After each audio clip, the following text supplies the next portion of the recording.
Testing. Sage, can you hear me? Coming through loud and clear? Okay. I've got the phone lifted. I'm talking into the mic itself.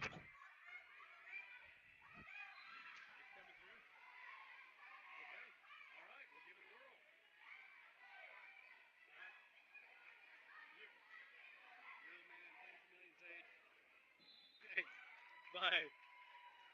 You're live. I got to go to the bathroom. Where's that?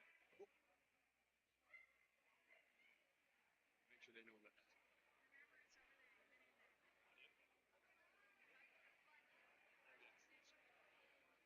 Star Valley Wrestling, huh?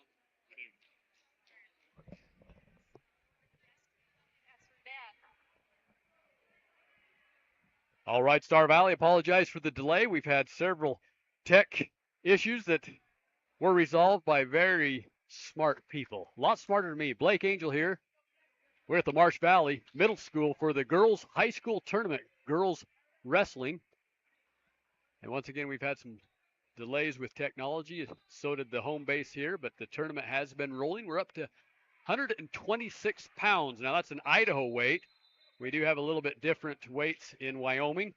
But up now on your screen is Kassin Johnson.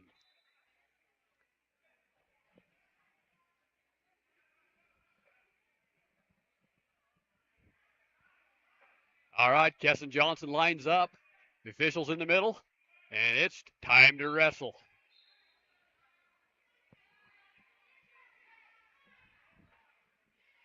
Both girls trying to work that head control, looking for throws. Kassin drops down to a single, has a head on the inside, appears to be in good control, great position, a little bit out of bounds, and we get no points back to the center. Her opponent is Lakin Alpington from Pocatello. We have a number of teams here this afternoon, all the way to Valley View, Marsh Valley, of course, our own Star Valley. I'll read those in a moment. Kassin does an awesome job at a double leg takedown, secures the first points on the screen on the board to lead this match 3-0. Sinks in a half, and she's got a far wrist, and this, folks, is going to be the match as she looks at the ref for that call, and there it is. Congratulations, Kassin Johnson wins by pinfall. 42nd pin for Miss Johnson.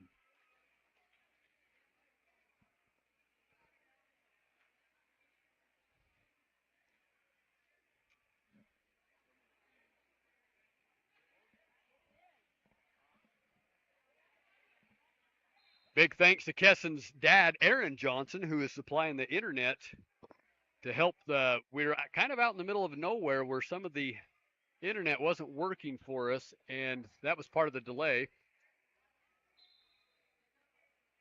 Aaron was able to hook us up to his phone, and so we're kind of doing a hotspot off of his device.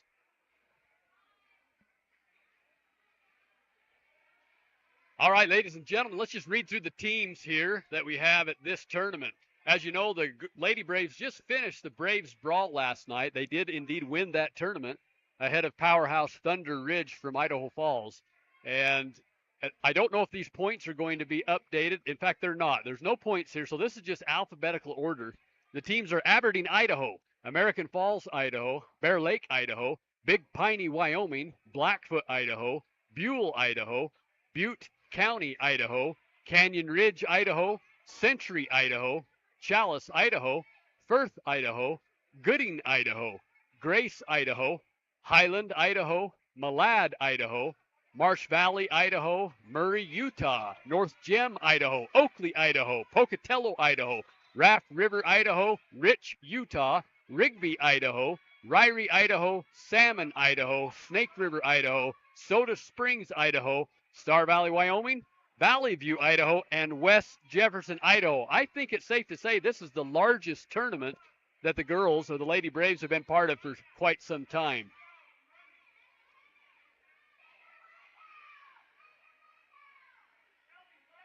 Well, I should get a count here and find out how many teams there are.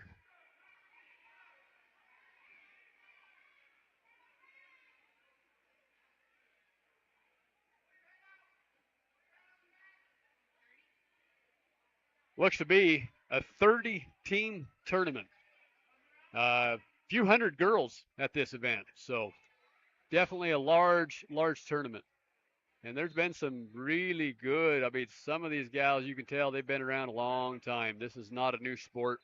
Of course, in Wyoming, this is a new sport for most of the girls. There was a few that started with the boys, but we've only had 2 full years at wrestling, whereas many of the Idaho and Utah schools have had several years.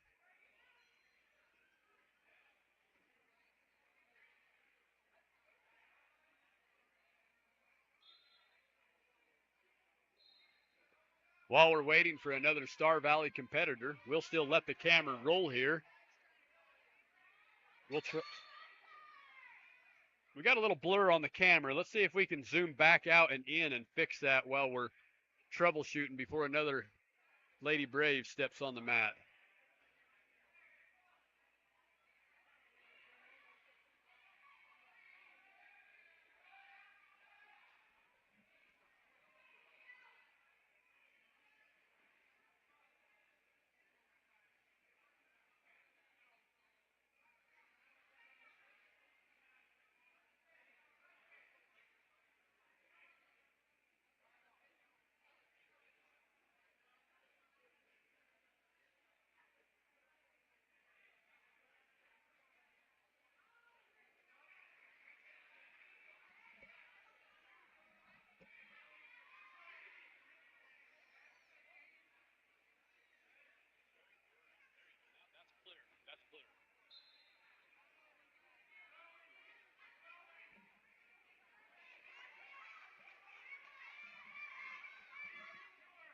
All right, we'll take a break here, waiting for a Star Valley Lady Brave to take the mat. The camera's going to keep on rolling. We'll watch some other teams wrestle here, and we'll be back when a Star Valley Brave steps on the mat.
All right, Star Valley family, we have Grace Morrison on the far mat. We're in the first round. Score is 0-0. Her opponent appears to be from, let's find out where her opponent's from, please. Nice job as she secures the first score. Excellent throw. I turned my head for a moment. Boy, I looked back up, and she had her opponent on the back. So she not only gets a 3-point takedown, but she gets near fall points there as well. And she does it again And a pin for Grace Morrison. Congratulations, Miss Morrison. She made quick work out of that match. Her opponent was from Bear Lake, Sophia Ream. So one of our neighbors, we both traveled a long ways to meet each other, but great job.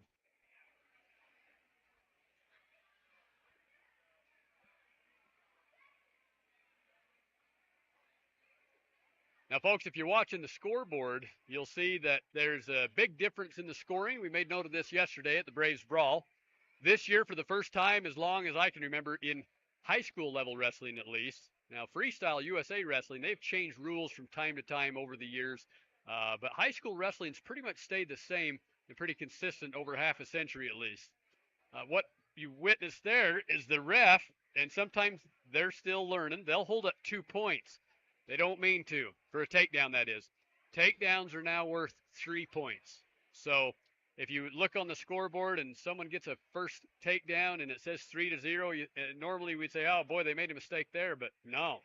A takedown is now worth 3. The only 2 points that are awarded are for A, a reversal, or B, a 2 count on a near fall.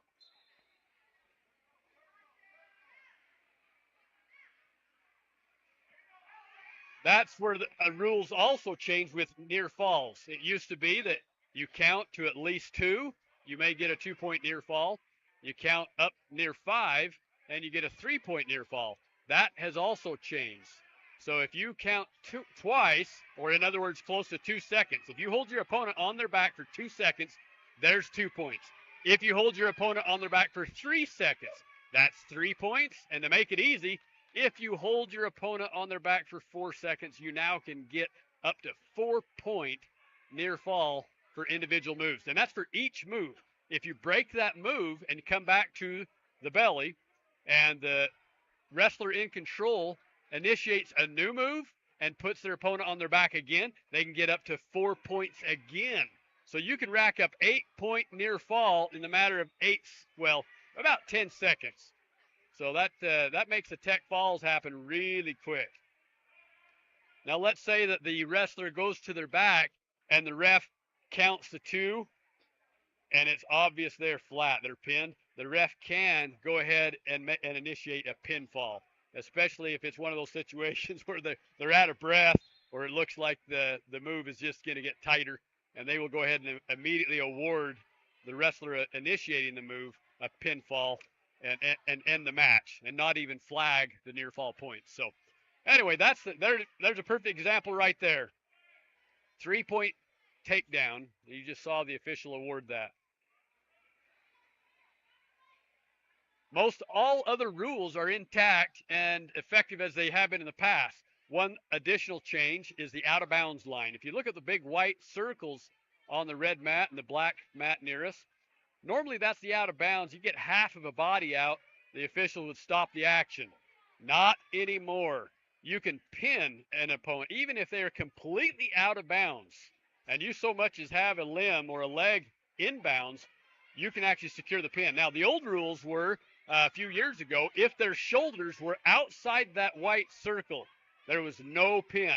You could hold them there. You could, let the time die on the clock, but the ref would take both arms and swing them to one side, signaling, hey, I'm recognizing you're in control, but her shoulders are out of bounds. Not anymore. If their shoulders are out of bounds, you won't see that. They are going to go ahead and slap the mat, and it's pinned. So a few different rules that we're dealing with just over the recent years. Oh, I apologize. We have a Star Valley wrestler on the far mat, and we're going to find out who that is. Abby Sanderson. She's in a tough position there. We're going to try to zoom in.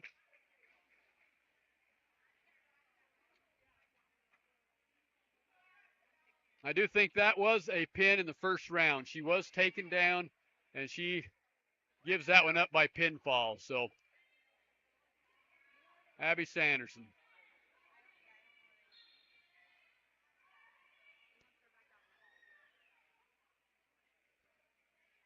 Carly, or Cindy, I need a camera person.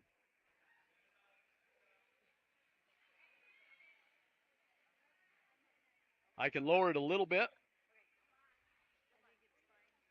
All right, up next on the same mat that Sanderson was on. You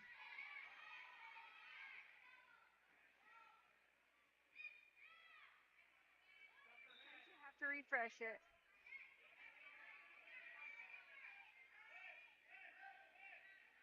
And Star Valley in deep, getting the first takedown, kind of spinning back and behind. We're going to still get it. 3 points right there. This is Paisy Harbach, folks. Ladies and gentlemen, Paisy Harbach from Star Valley takes this lead 3-0. Working on a near arm there. She's got the far wrist. Changes off to a crossface. And she's a long ways away. Goes to the near leg dump and the crossface. We'll see if she changes off, and she does. Goes for the far cradle, far side cradle. If she gets this locked up, this could end the match. She struggles. Her opponent does a good job fighting that lock. In fact, pulls her arm completely over her head, and they may go back to neutral position, which would, in effect, give her opponent a 1-point escape. That pointage system remains the same. Harbach doing a great job of maintaining control. She goes to almost like a tilt, a ball and chain tilt. She has an opportunity here to score if she can get that 90 cracked a little more. She changes off to a cowboy, and she gets the swipes her on, and we're going for a pin, and she does indeed secure the pin. Another first round pin for the Lady Braves. Paisy Harbach, congratulations. Great match.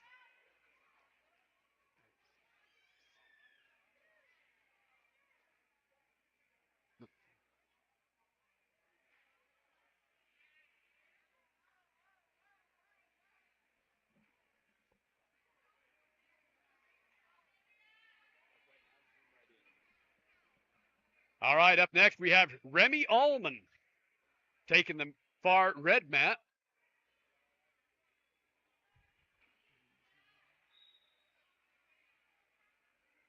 Remy Alman, one of our standout wrestlers from Star Valley, veteran. She's been at it since the program's inception. Her opponent does a good job at kind of doing a, not really a climb behind. I think she just initiated off of Remy's shot, and her opponent does indeed get the first takedown. Leads this one 3-0. I have a feeling Remy won't stay down too long.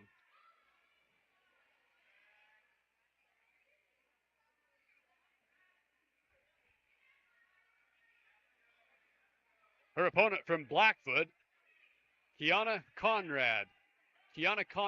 Now Remy's in a little bit of a predicament there as Conrad goes for a stack, and that's really hard on the neck, as you can see, folks. But let's hope she can kick out of that, get more straight, and she does. The out-of-bounds line, they're going to let him keep wrestling. Her wrestler flagged the ref, and what that means is she said, hey, I'm on a new move here. Let's give me the points. And the ref does indeed award the 4-point near fall as Remy finds herself trailing 7-0. Her opponent now goes for a power half, does indeed get it on, but the ref's going to stop the action there. And I believe that was a potentially dangerous. Oh, nope, it was an illegal move. Apparently her opponent did touch both hands under the pits and on the head. They only need to brush the headgear for that to be illegal, called a full Nelson. So they awarded the wrong point. It should be 7-1. Or did they award that to the opponent? Remy doing a short sit, secures the wrist, tries to roll out, unsuccessful. Comes back to try to fight for her base again.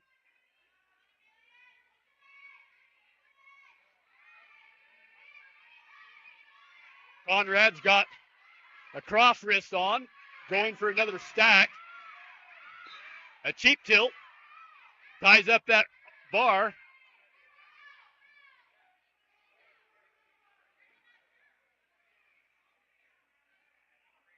And a little bit of a predicament there again, that arm bar, that's a tough move. Tough one to get out of. Remy's strong, and she's doing a fantastic job fighting that off. She does break the move. Conrad goes now for a power half again. We run out of time. As we enter the second round, the score is 8-1. I believe it should be 7-1. We'll see if they can fix that.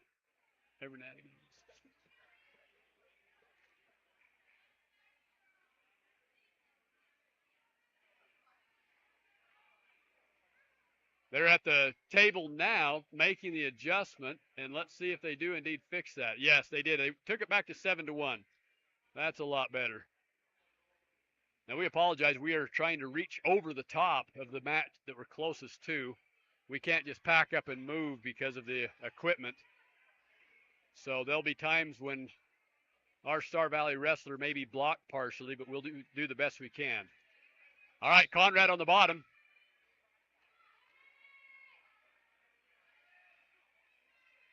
Remy doing her best to keep Conrad down. Conrad, a great experienced wrestler, does indeed come to her feet, gets the takedown to add one more point on the scoreboard. Remy in kind of a cross lap position. She's going to try to throw it, looks like. It appears she kind of lost balance and come to her knees as Conrad does a good job of taking advantage of that and swinging her hips over into her and gets the takedown and also a near fall coming. Now, Remy, if you see, she's got her hips twisted one way really strong. If she can reverse that twist, if she knows it's going to come and come back our way as hard as she can and punch an arm through, sometimes you can create enough space to come back to a belly position. And unfortunately, the Conrad wrestler from Blackfoot does a great job of squeezing and secures this one by pin.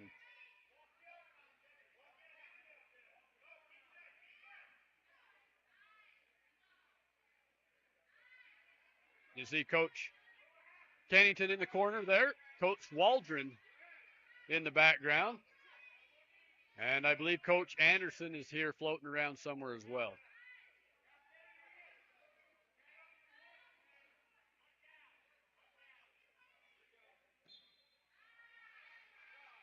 Okay, we'll wait patiently as we wait for another Star Valley Lady Brave to step on the mat.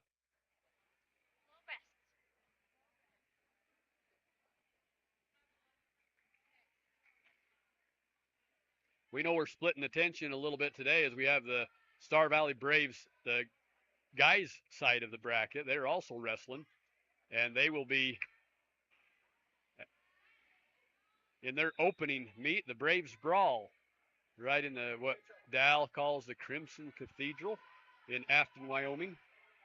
We're located in Marsh Valley, Idaho,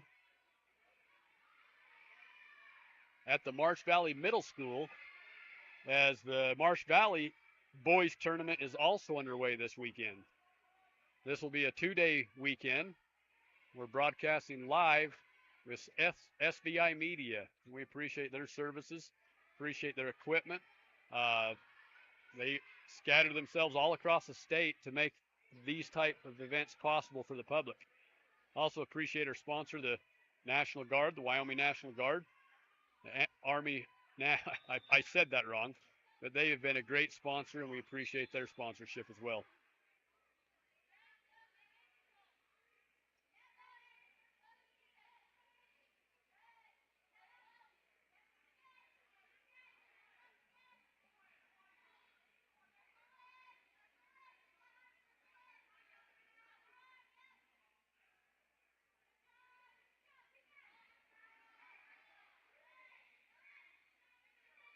Okay, we'll take a short break.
All right, folks.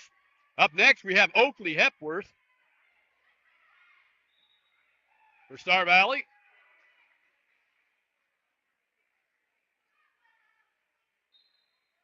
Her opponent appears to be from Bear Lake. Is that right, Carly? Is this Bear Lake?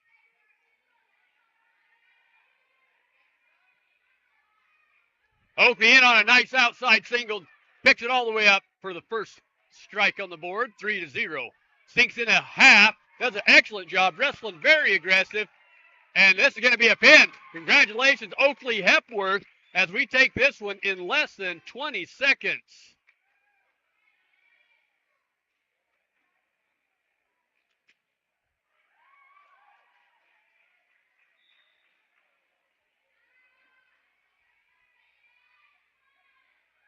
We'll check and see if we have any wrestlers. It looks like we do. It looks like Cara Andrews is going to be on the same mat. Cara Andrews' opponent, we'll find out real quick.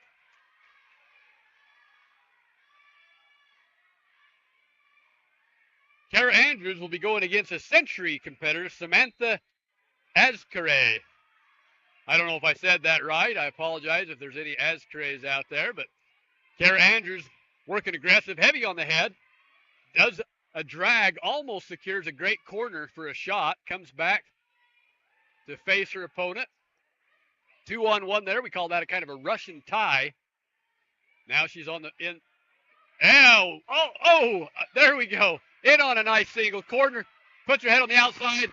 Rear trip. Down she goes for 3-0 lead for Cara. Now notice she's got that leg locked up. We call that the Iowa. Just keeps her opponent from standing up. Right to a cradle. Changes off.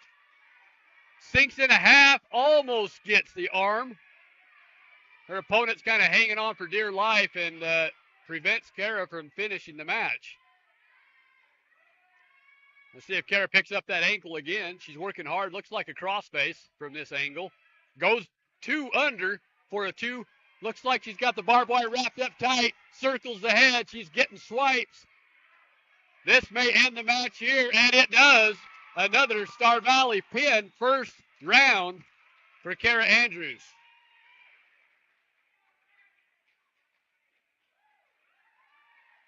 Great job. And it looks like we secured that one within a first minute 20.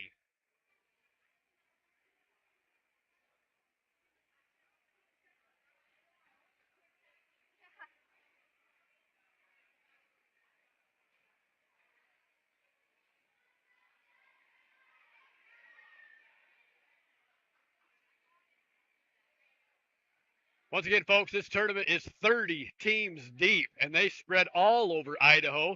There are also teams here from Utah and also teams from Wyoming. I believe Wyoming's the fewest. We have, I believe I saw Big Piney here. Of course, Star Valley. I don't think I saw Kemmer, which is kind of a surprise. Well past 200 girl competitors, and it's pretty neat to see this sport growing. I mean, it is growing. We've seen coaches of all different levels, several lady coaches who have obviously competed somewhere because you can see that their knowledge as they work with their wrestlers. Again, there's been some states that have had girls wrestling for quite some time. Of course, it's been an Olympic sport for many years. Star Valley, who normally leads the nation as far as women's rights and women's opportunity, just was a little bit behind on the women's sport of wrestling. We've only completed 2 years of the sport, and as of yesterday, we are beginning the 3rd year. And what a great opportunity for these young ladies who have wanted to wrestle, but the awkward situation of competing against boys, and there's always been a little stigma there. You can't blame that. A lot of misunderstanding, a lot of judgment, and I'll tell you what, those that could foresee this happening, that got an early start, and they were willing to get in and beat on the boys or get beat up a little bit sometimes by boys, they are light years ahead of the competition. And so it's neat to see some of these wrestlers that worked through that stigma, worked through that judgment, worked through that difficult time of having to practice with an all-boys team, and all of a sudden Wyoming opens up a girls' sanctioned wrestling the sport of wrestling, sanctioned by the state. And I'll tell you what, there's not many of them, but the few that there are certainly have a great advantage. But for the most part, all of these wrestlers that you see, at least on the Star Valley side of it and across the state of Wyoming, the most experience they can have up to this point is 2 years. So we're seeing all sorts of levels, all sorts of skill sets, and it's pretty awesome to see it grow.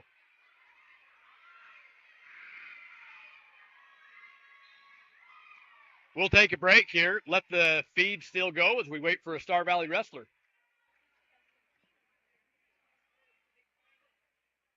Oh, it is? That No, it looks, is that Teslin?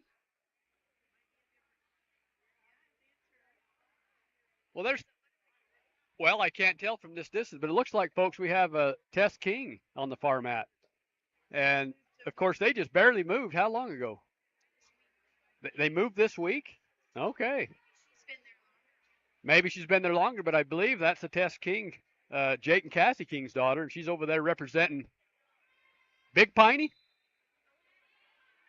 Yeah, so we'll zoom in here and see if we can make sure that is.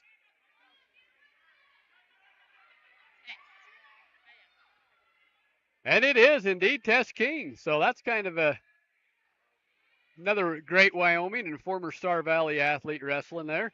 And she leads that match, I believe. What's the score on that, hon? No, she's up if she's green. Or is she the other one?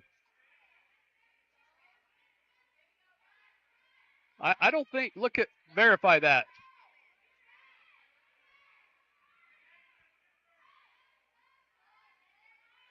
Looks like Tess is actually down by 2. Low score, 3-1. So we'll just keep it on Tess, where she has those ties, being from Star Valley, even though she's moved.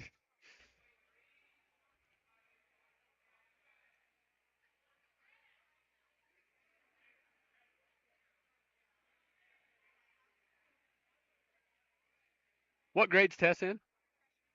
So Tess is a freshman, so she did not have the chance to start with the Lady Braves in their first couple of years.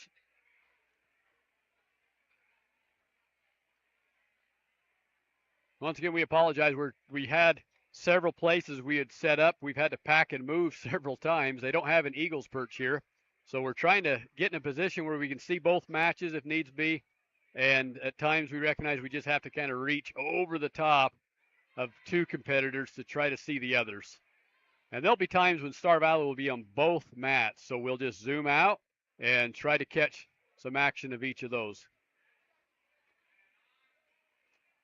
Once again, Tess King on the far mat. Jake and Cassie King's daughter, who just moved to Big Piney. They're on a standstill, apparently a point discrepancy, or at least maybe a tech issue. I'm not sure.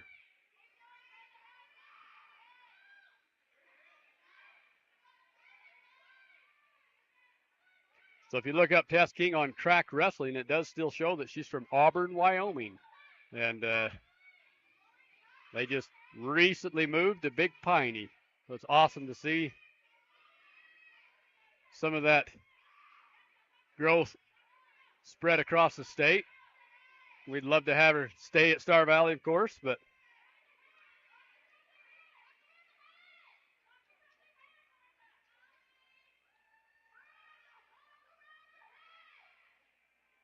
oh, they changed it to 2-0.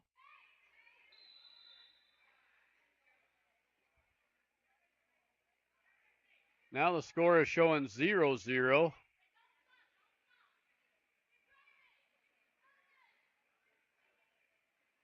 So obviously a clear disagreement on the score. Okay, now we're back to 3-1. Now we're at 3-0. Well, we'll let those guys work that out and be patient here as another Star Valley wrestler takes the mat.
All right, we'll go back on the air for Tess Keene. Recently moved to Big Piney. They did a lot of adjusting on the score to 11-1.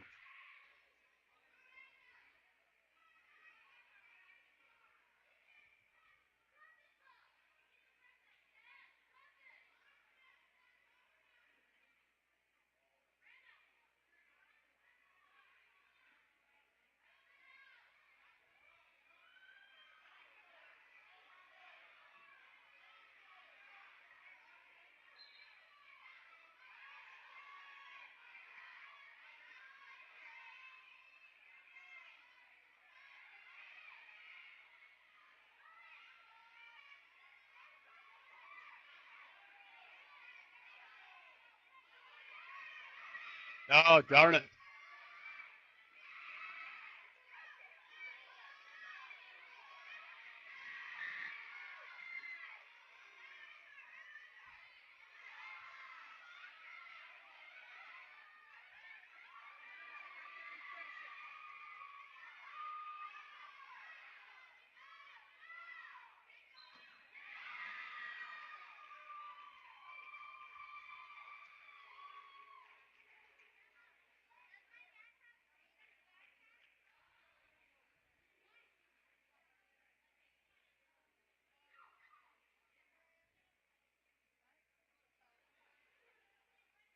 All right, I believe we have a Star Valley Lady Braves wrestler stepping on the red mat, the far mat.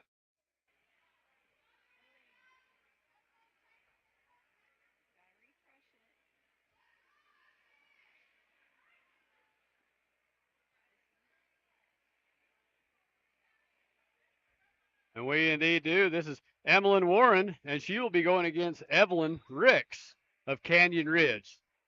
Warren in the red ankle bracelet, Ricks in the green.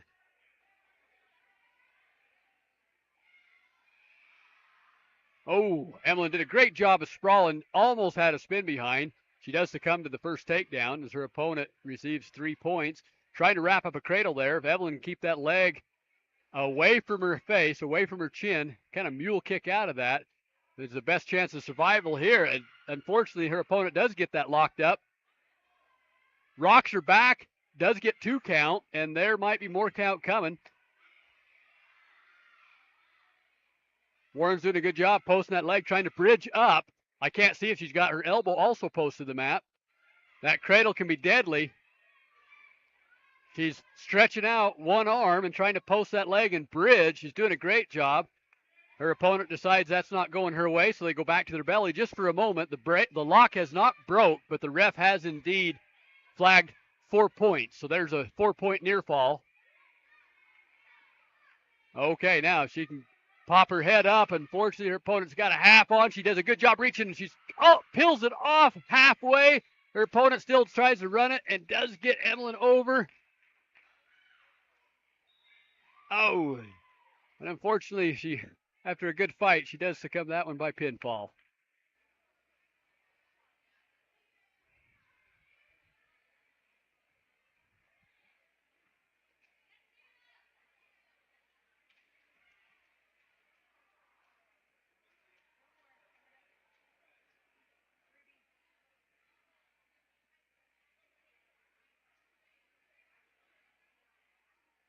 Also on mat 2, we've got Ruby Need from Star Valley. Ruby Need will be in the red ankle band again. Her opponent, Lexi Rao or Rowe out of Rich County. Lexi will be the green.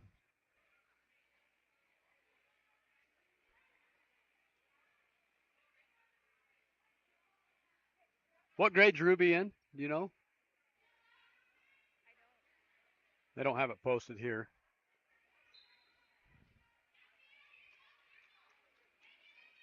Coach Waldron heads out, gives the last little bit of advice to Ruby.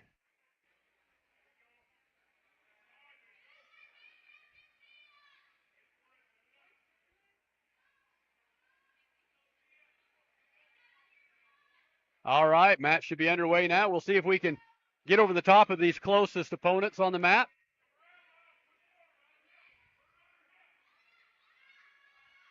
Ref has to kind of chew out spectators and ask them to scoot off the mat, which is always the safe. We've seen a few teeth get kicked out by being too close. All right, wrestling action's on. Ruby Neve, Star Valley. Opponent does a good job of shucking Ruby down. Ruby comes right back to her feet.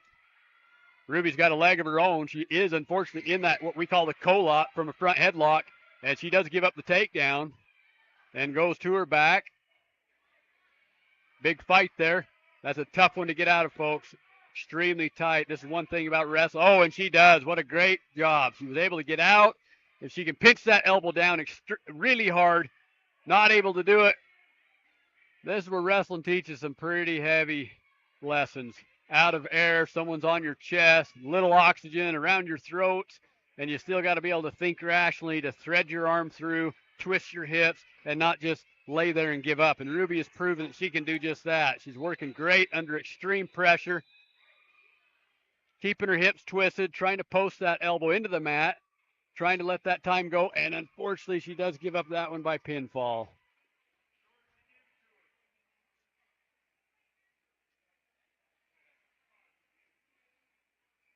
Now we've seen quite a number of pinfalls, but you've also seen some tech falls. The difference there is, folks, of course, a pinfall can happen at any point during the match. Both shoulders on the mat flat. A tech fall, there has to be 15 points accumulated first for a tech fall. Now, tech might sound a little bit like it's bad, like a technical violation, but it's actually the opposite. A tech fall is awarded to the superior wrestler who is able to secure enough points or gain a great enough advantage that the match is called on behalf of, hey, this wrestler has racked up enough points that the match is over. So it's still a fall, but it's a tech fall. On the scoring, it counts for 5 team points, whereas a pinfall, shoulders on the mat, counts for 6 team points. So sometimes there's a little bit of a discussion. What's better? Do you want to get more mat time to get the tech fall worth 5, or is it better to try to get the pinfall to help the team? All right, on the far mat there, we have another Star Valley wrestler. That looks like Vel. It is indeed Vel Foreman. Wait, are we wrestling our own team?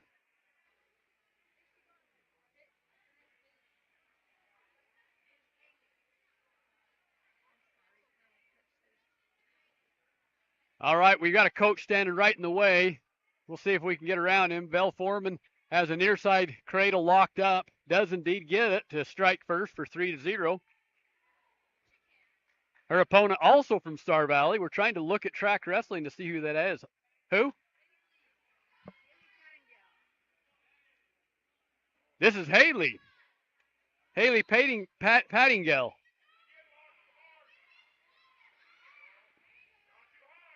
Vel takes the lead at 7-0.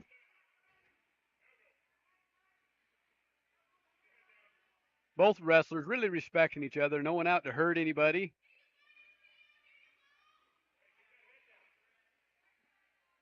Vel goes for the 3/4 Nelson, where she ties up that near leg with her near leg and then reaches over the top and under, aborts that plan, takes the arm in the pit for a breakdown, and runs a half Nelson on one side and an arm bar on the other. Now this is another one where you'll see Vel where she's wrestling her own teammate. She's going to be very careful, go over very methodically and slow, which she indeed does.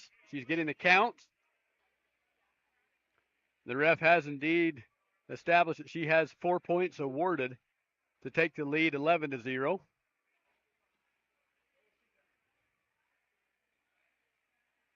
What grade is Haley in?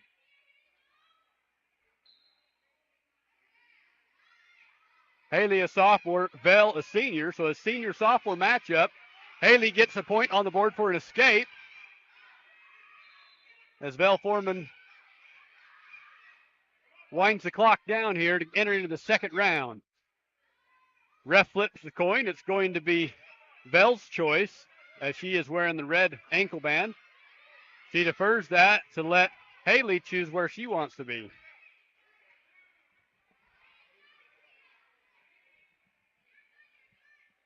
Haley chooses top, Foreman on the bottom.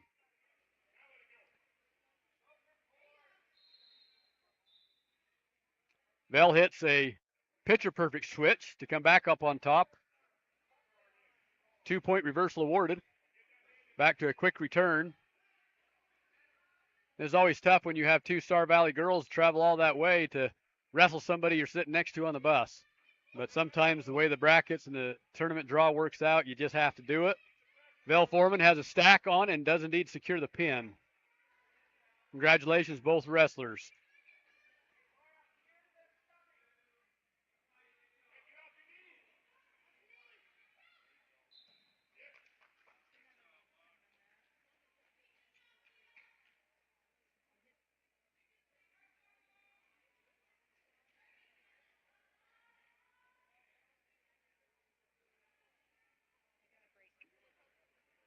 All right, folks, we have a little bit of a break. Again, we are live in Marsh Valley, Idaho for the Lady Braves wrestlers, or as Coach Waldron calls them, Braves in Braids.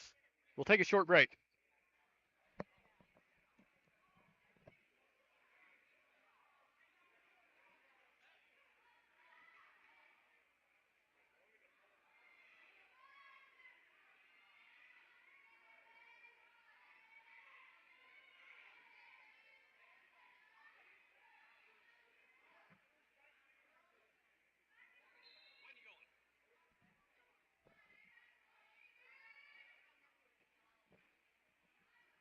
We're going to put you on the air. Ready?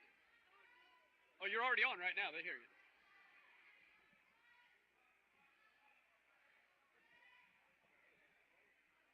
So we have Alexis Angel sitting next to us. She's getting energized up with a little bit of citric acid. I don't know if that's good or bad, a little orange juice in your belly. But Alexis, let's just say this is an interview. I'll ask the question. You give the answer. Are you ready? All right. She's still chewing on that orange, so we'll see if she has any, voice left here. Alexis, what would you say the strongest position of the Star Valley Lady Braves is this year? What's one of their strong sound points? What do they have going for them the most? We have really good halves. Really good halves. Are we talking like half food? Everyone's got to cut everything in half because they're losing weight, or what? Tell us what you mean by that. Half Nelsons. So when they break them down, they're good at breaking them down and then putting halves on. Alexis says that half Nelson, one of those textbook moves that's been around for decades, works at all levels, starts way down in even kindergarten and middle school and high school. Alexis, give us some combinations of the half. I mean, what is it? Just half Nelson? Is there other names for this move? You can do it on a front quarter is what they call it, where you put your hand on top of the other hand, and it gives you more strength. Or you can do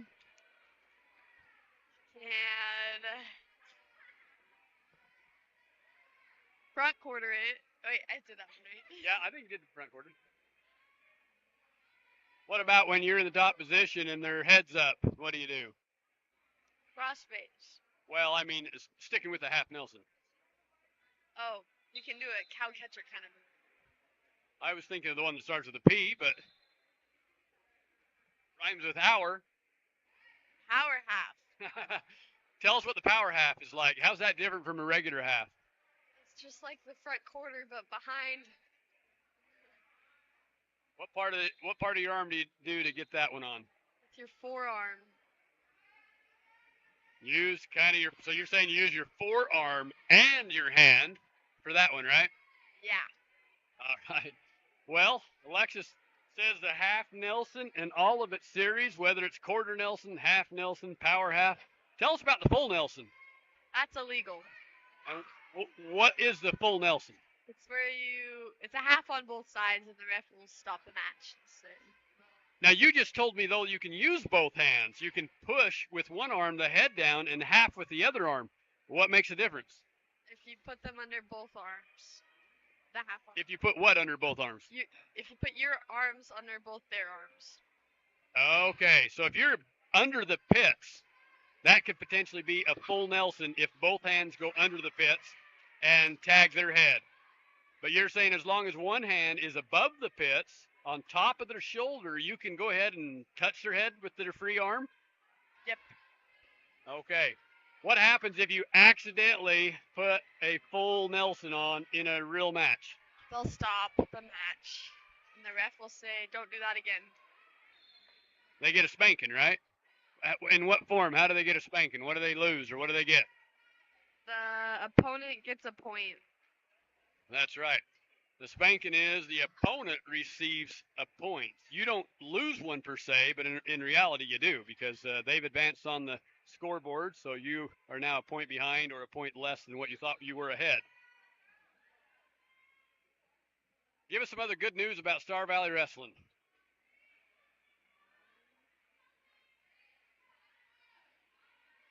How many full years has Star Valley Lady Braves been at it? 3. 2. We've had 2 seasons. 2 seasons. So this one, when you say 3, what do you mean? I mean, we've only had 2 years, so. This is the start of the 3rd. How many days have we been wrestling in competition in our 3rd year? 1.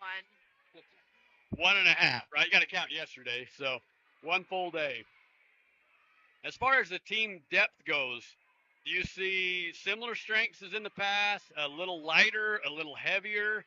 What's your perception of the overall depth of the Star Valley Lady Braves? We have most of the weight classes filled, like 2 deep, so that's good.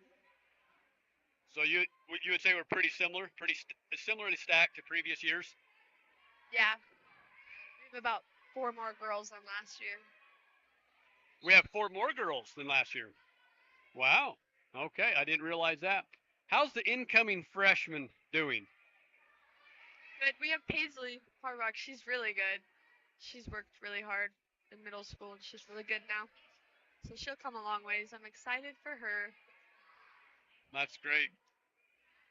So one more question for you. You're a senior. You started this. You're a pioneer. You began the original year. Oh, she had to run off, folks. Carly doesn't want to be on the air. Ladies and gentlemen, once again, we're the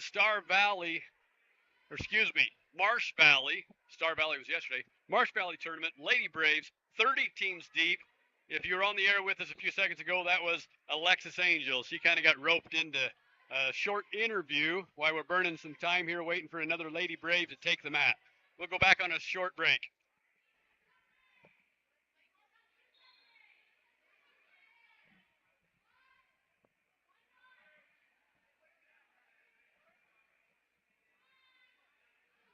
We have another Lady Brave that's close to the microphone. We'll put her on the air for a minute. Do you mind if we ask you a couple of questions?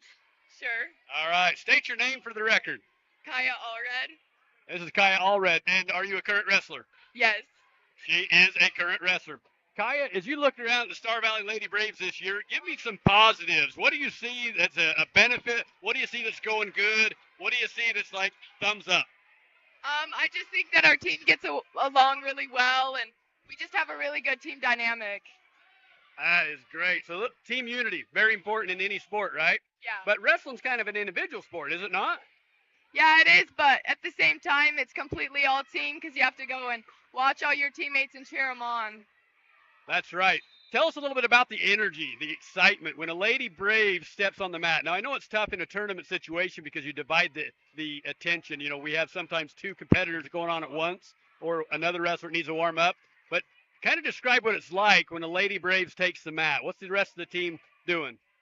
Everyone's just happy to be here, and they're just so excited to see one of their teammates wrestle, and so they're all on the sides cheering you on, and they get you all pumped up. That is really beneficial, isn't it, when you're about to head out? Get the blood moving a little bit. Another question. If you could, well, let's go to the strong points as far as fundamentals. What do you see that's, oh, we have Sedley coming up. All right, we're going to continue this interview later, and go ahead and over and out, give us any words of wisdom. I don't even know, bro. All right, folks, that was Kaia Allred on the mat. Now we have Sedley Roberts representing Star Valley in the crimson and black and gold singlet, wearing the red anklet. Her opponent out of Valley View came a long way to compete today. Her opponent is a Zella Guerrero. Both wrestlers doing a little bit of feeling out, deciding, do we shoot, do we lock up, do we snap down? We're about 30 seconds into the first period. Once again, this is Roberts, Star Valley.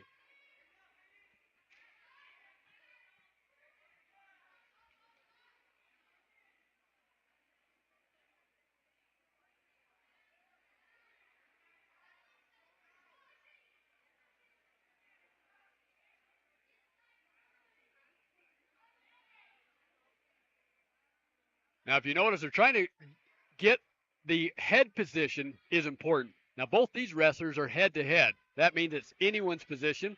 But you watch their hands keep moving a lot. What they want to try to do, for the most part, is either get the underhook or overhook, the dominating position, or inside tie.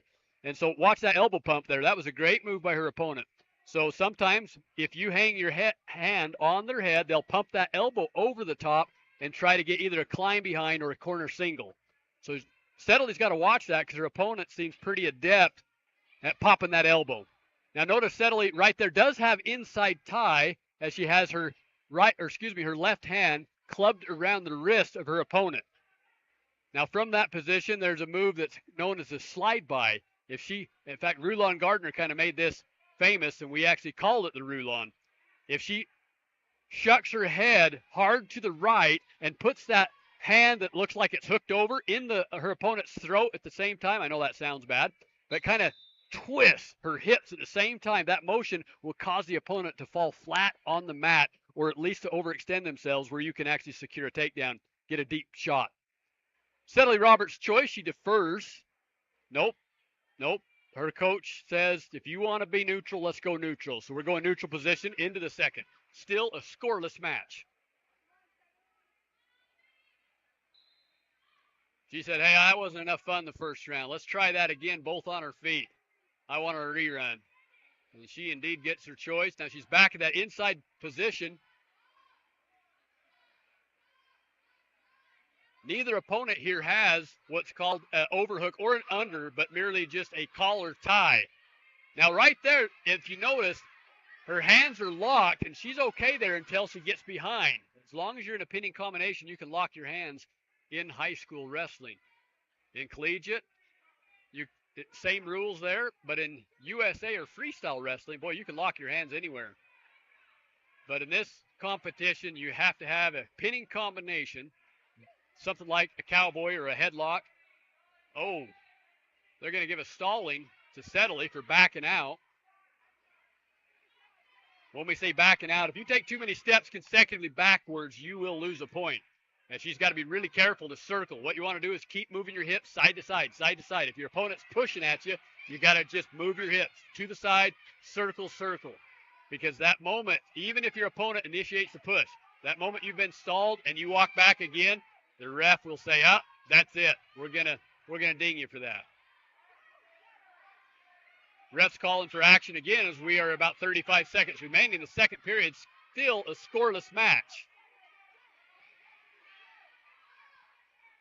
A hard collar club by her opponent. As Sedley goes right back to that same position. Almost goes for an elbow pump of her own.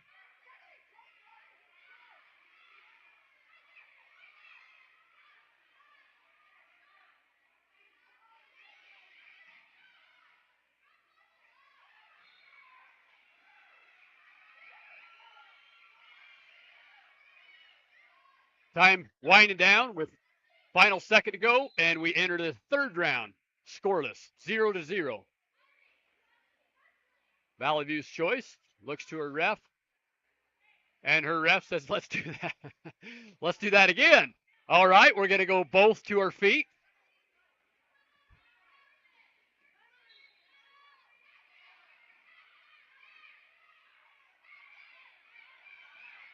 A little bit of headbutting there. They may call some unnecessary roughness here. Now, Sedley can take advantage of that pumping and push and pop and get underneath. Change her level just slightly. She'll be set up for a penetrating shot and secure a takedown. See, her opponent's coming rearing in. All she needs to do is go underneath. There's a great snap down by Sedley. Still a scoreless period. scoreless match, I should say. That would have been a great time there. Kind of duck one way and shoot the other. A lot of hand fighting here. Right there. Almost. Sedley starting to fill this out, and I think she's got it figured out. She's going to do a shot. Her opponent does a snap down first, though. Sedley trying to remain square with her. On the far mat. Oh! We also have, sorry folks, our camera got a little behind there. We have Star Valley on both mats. And Sedley does give up that takedown. Her opponent leads 3-0. Over on the other mat, we'll try to find out who that is. But we are in trouble on the far red mat. All right, Sedley's got 30 seconds to get either an escape and then her takedown of her own. Now, we do have a locked hands penalty, so they are going to stop the match and award us with 1 point. Now, folks, that's good because should Sedley get a reversal now, she can, in a sense, tie up this match to go into overtime. Or if she gets an escape, she'll be down by 1.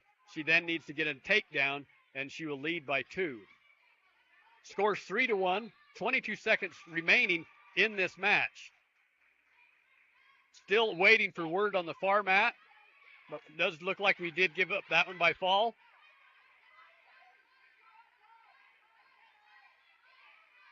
Down to the final 10 seconds as Sedley's opponent is just content to hanging on and riding her out. Sedley does have a leg, but we're not going to quite make it happen as this match is going to end 3-1 in favor of Valley View.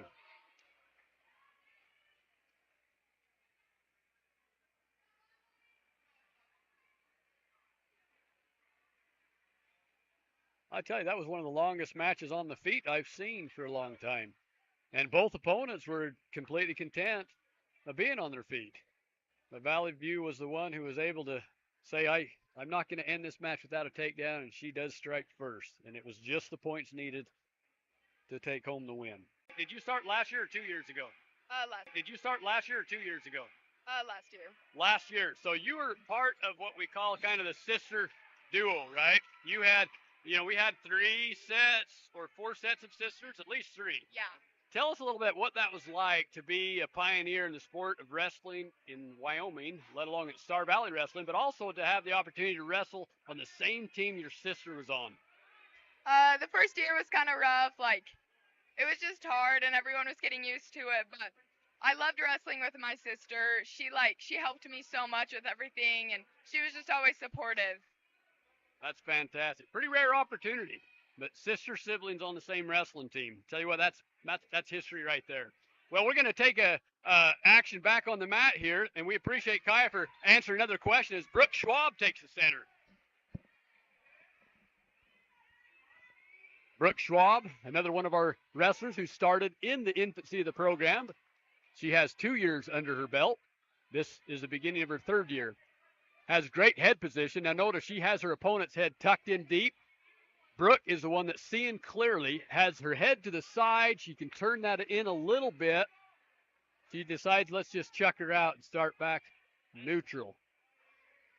Her opponent tries to secure her own head position. Unable to do so. As Brooke now looking for a throw, almost takes it, decides to come back and face her. Her opponent now tries to throw, unsuccessful. Brooke does a nice duck under to get behind her opponent, takes her to the mat to get 3 points to lead this one 3-0. Now Brooke Schwab has put some great time out of the wrestling room. She has done a fantastic job in the gym. Also has a little mixed martial arts under her belt and just takes advantage of every opportunity to improve and kind of hone her skill of wrestling. She's got a cradle on near side. She indeed takes her to her back. The count is on, and I have a feeling this is going to be a pin as she tries to get her knee in the side. As she can rock her opponent just slightly to the right, even 2 inches, this match will be over. The ref has 4 points flagged on the side in his red hand, as you see. So this score should, and there it is. The score would have been 7-0, but Brooke takes it by pinfall. Congratulations, Brooke Schwab.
All right, Star Valley, we are back on the air as Kashley Hepworth takes the center.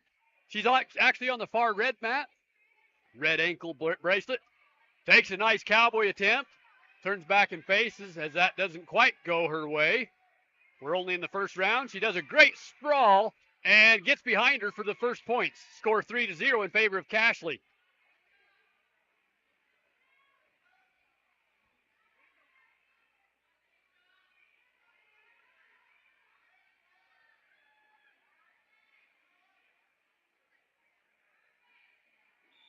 We may need to move the camera if we can't see over the top here.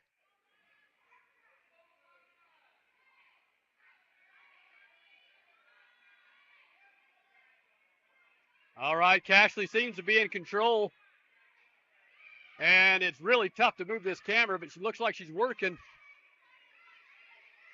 There we go. There's back to the center there. Score still 3-0 in the first round.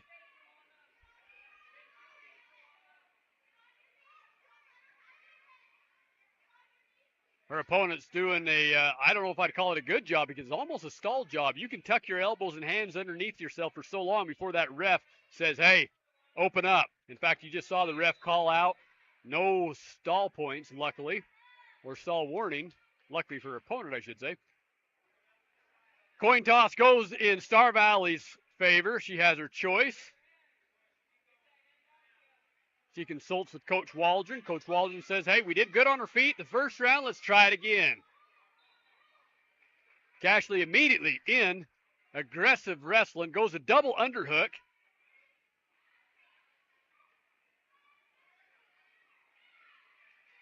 Kind of got an overtie there for just a moment, long enough to shuck her by and secure her next takedown to take this match to a 6-0 lead.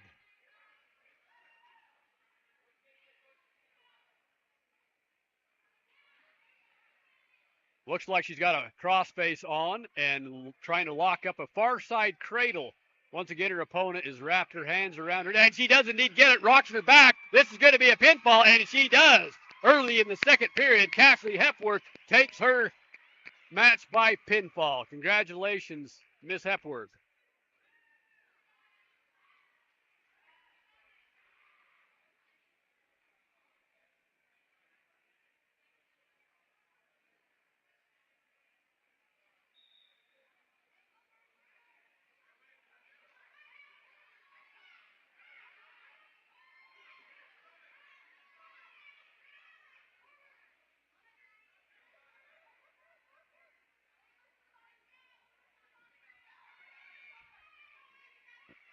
All right, we'll take another break here as we are preparing to head into round two.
All right, Star Valley, we're back on the air, and we have a few wrestlers here that have already wrestled once. Unfortunately, SBI Media was not able to catch those early matches due to some tech difficulties on setup.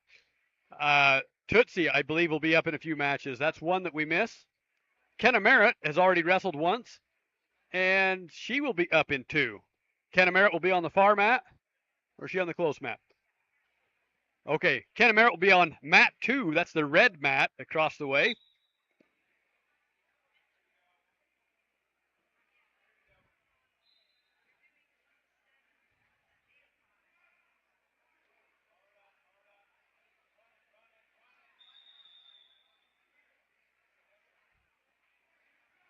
We are starting round 2 of the Marsh Valley Tournament, girls tournament, as we are here live with the Star Valley Braves in Braids, or the Lady Brave Wrestlers. Second day of their 3rd year. Program's still in its infancy, only having 2 full seasons under their belts. Several of these wrestlers have pioneered that program. And of course, I've seen at least 2 of our coaches that started that. Coach Mendenhall is here, and we sure appreciate her support and her first kind of stepping in the coaching stage there and helping the Star Valley Lady Braves get going. I don't know if anyone else could have done what she did. Some of them just probably wouldn't have even been wrestling and wouldn't have been wrestling today. So she just such a confidence booster. Great coach, great example. We're headed now by Coach Kevin Waldron as the head coach. Of course, Kevin Waldron is no stranger to wrestling or coaching, having coached many schools across the state of Idaho and Wyoming. And also we have Jeff Anderson, who is one of the assistants, and then another one of our former state champions, Carbon Kennington, is an additional assistant. So we appreciate all the coaches, both in the past, Coach Ivy, Coach Mendenhall, and our current coaches that are doing so much to help this brand new program get on its feet.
All right, we're coming into the second round, getting close to having a Star Valley wrestler, Lady Brave wrestler, take the mat. So stay tuned. We should be one match away from Kenna Merritt.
All right, Star Valley. We've got Kenna Merritt on the far red mat.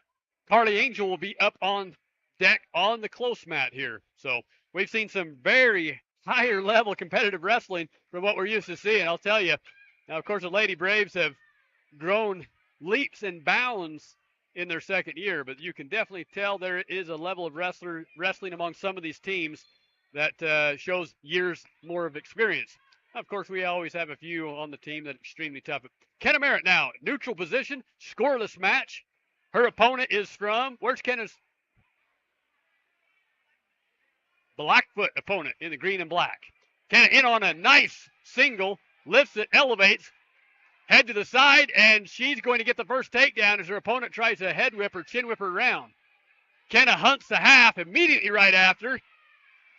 Heavy on the toes, she pushes her opponent over, almost getting the swipes. Ref is still hesitating slightly. I'd start counting. There we go. And Kenna has her on her back. This is going to more than likely be Kenna's second pinfall of the tournament.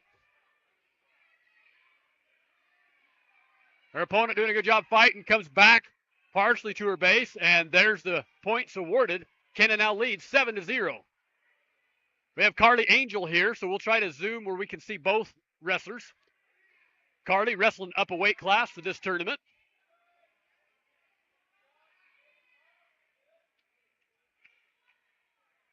Her opponent heavy on the hands as Carly struggles to get that 2-on-1 tie broke free, which she indeed does. Carly in on a shot now. It's fairly deep. And she's going to take the corner for the first takedown, 3-0. Good job, Carly. Kenna Merritt on the far mat, still in great control as she now strives to hit a cradle. Carly's got a near wrist. Cross wrist, excuse me.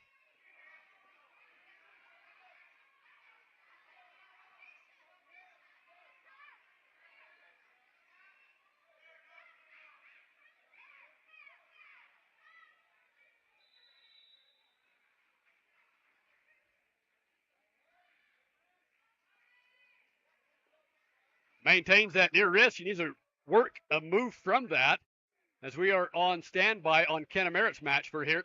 Second.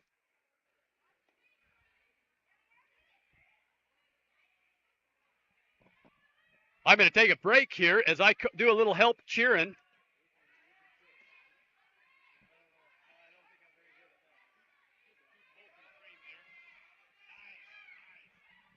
And Cardi does a great job putting her opponent on the back. She's getting the points. She has secured a 4-point near fall at minimum if it does not pin. We're down to 20 seconds of this match. Back on the red mat, Kenna Merritt now on the down position as her opponent from Blackfoot tries to keep her flat. But Kenna does a great job with a reversal of her own to gain 2 more points. Back on the near mat here, Carly Angel almost has that pinfall. She's looking at the ref saying how much more, what angle, and they're going to call that time out as we enter the second round. Cardi leads this one 7-0. Kenna also in a commanding lead with a 9-0 lead over her opponent on the far red mat. We decide who's going to take which choice here. Cardi looks to her coach. She looks at me. I'm broadcasting, so it's up to her entirely. She says, you know what, that was pretty fun. Let's go neutral.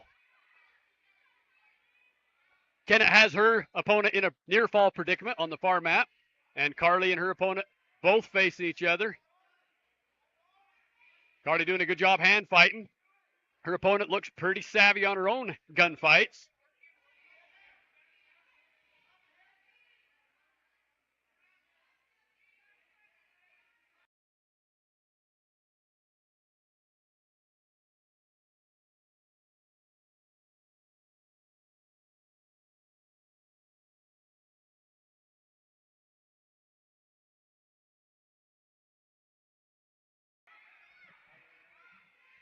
All right, back in the game here. Kenna Merritt having that commanding lead. Her opponent on the back is Carly Angel, also leads 7-0. We hope we can see both wrestlers on the screen. Carly is warned for stalling as she backs out of the circle. Back to our feet again they go. Carly working forward.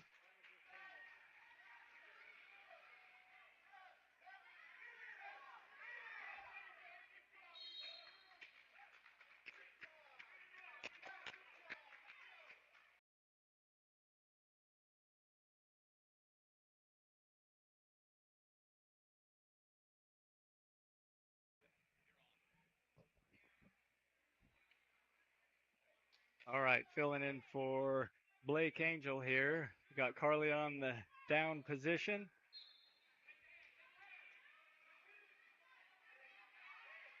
Oh, opponent's working a cradle.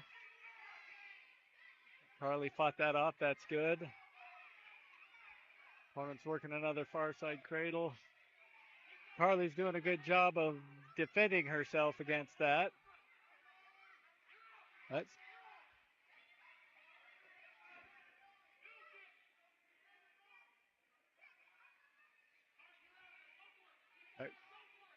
Carly's trying to keep her from being able to get that far side cradle.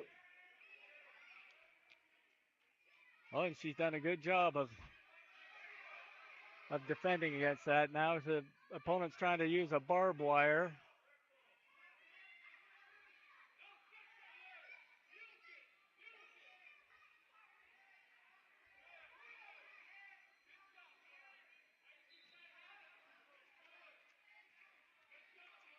Carly's doing a really good job of preventing her opponent from being able, then there's a time, from being able to work that cradle on her. 7-3. Carly's down, or Carly's up actually, up 4, so she's in a good position at this point.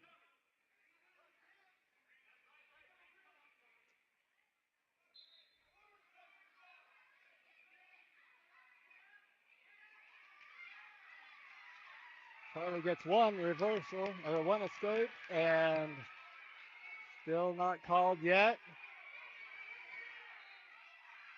Still nothing.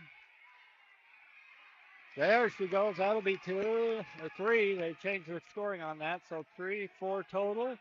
Carly's up 11-3 in the third period with 1 minute and 38 seconds left. Ooh, she's got to watch that full Nelson. She needs to pull her back in so she doesn't go off the mat here. She's right on the edge. She could get her back. There, she's back in. That's good. Yep, that's good. She's wearing her down. Trying to tilt her for some back points. Oh, there, she's got a bar arm. Now, if she can keep her on, she's got to keep her on the mat. If she can turn her with that, keep her on the mat.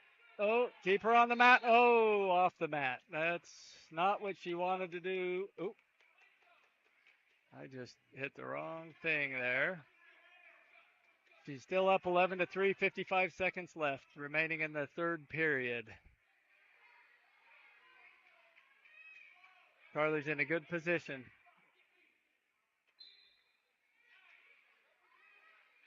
Does a good job keeping her down on the mat.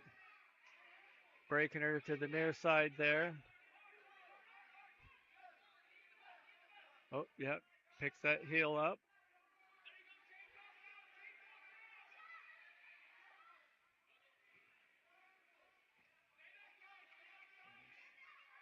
Stay back. Stay back. Oh, Carly, no. Okay, that's 2 reversal, and now she's getting back points. Carly's still far enough ahead if she can keep from getting pinned. Oh, and out of bounds. Out of bounds, 15 seconds left. We'll see how that ends up. She'll get 6 points. I think they're going to be tied. Oh. No, yeah, so they're saying 11-9. Carly's still up by 2. 15 seconds left.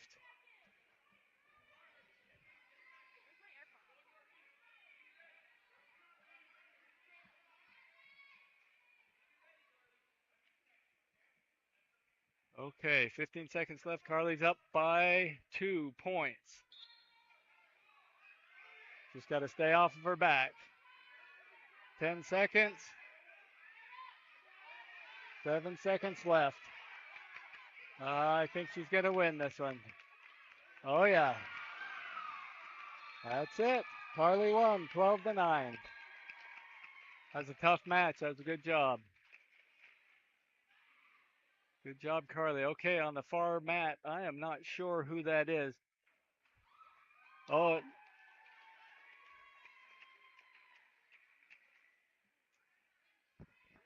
Blake, who's on the far mat? Okay, Hallie, here, you want to? Did you already start the match? Okay. We appreciate Aaron Johnson helping supply the internet feed. Also the announcing there as he allowed me to cheer on for my daughter. Hallie Robertson on the far mat, red mat, in control. Can you read the score to Hallie's match? And she's hunting for the cradle. Head in the side. She's got the head. Can she get the leg locked up? It's looking good. She indeed tilts her opponent over. We're getting swipes there as Hallie in complete control. Marsh Valley struggling, and it's a pin. Nice job, Hallie Robertson.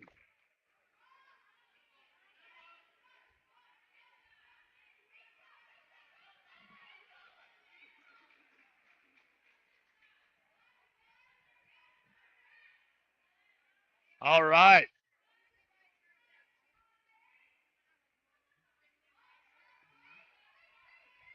All right, up next on the far red mat, we got Brindley Meisner.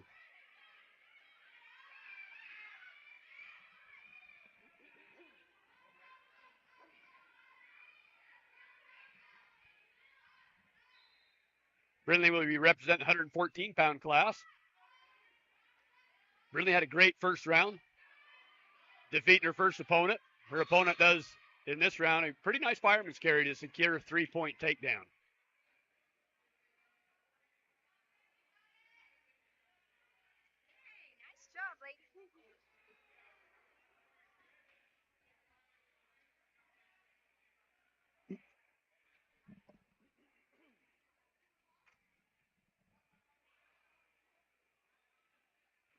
Brindley in a little bit of a tilt situation there.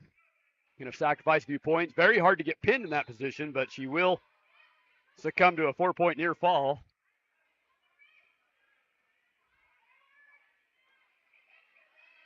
Brindley Meisner, one of our sister duos. I don't know if I recognized last night at the Braves Brawl. We've got a few of those sister duos, the Angel sisters, the Hepworth sisters, and the Meisner sisters.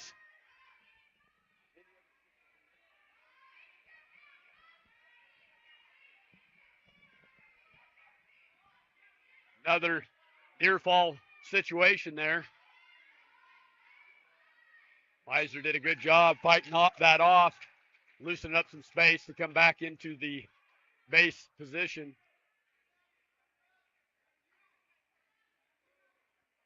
Her opponent clearly has seen significant mat time as she's going for the hammerlock. And the hammerlock is one of those that's very, very difficult to get out of. Great job, both wrestlers. Ms. Meisner still has a win under her belt and takes her first loss of the afternoon and evening. We'll take a moment to see which Star Valley wrestler we have coming up next.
Okay, we got amateur hour filling in for Blake here. We got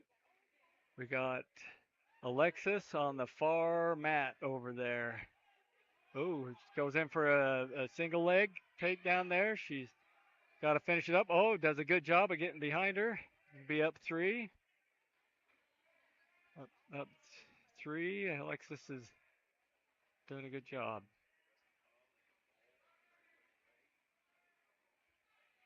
Alexis is working, trying to get she's got a bar arm, and she's going to get some back points here.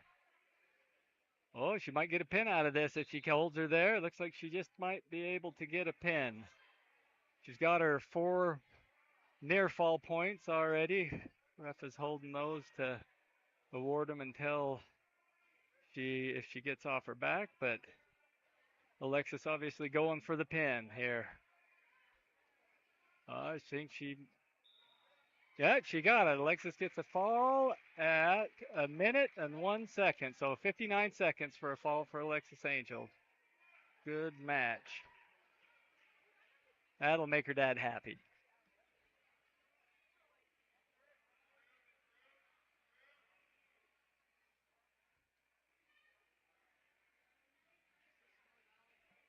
No. All right, that's still on. But, good job. Good there.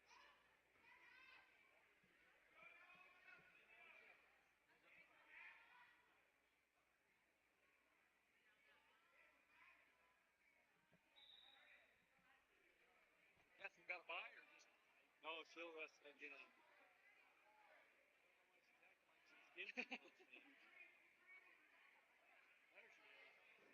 What's she listening to? All right.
All right, we're back on the air. We've got Kaia Allred taking the far mat.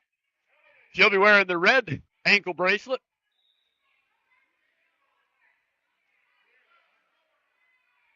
Kaia was one who was interviewing with us a little bit earlier, kind of just buying some time while we were waiting for competition to start. Nice high C shot attempt. Changes off to a double. Her opponent does a good job at countering that, though. Kaia will give up the first takedown. First round, her opponent leads 3-0.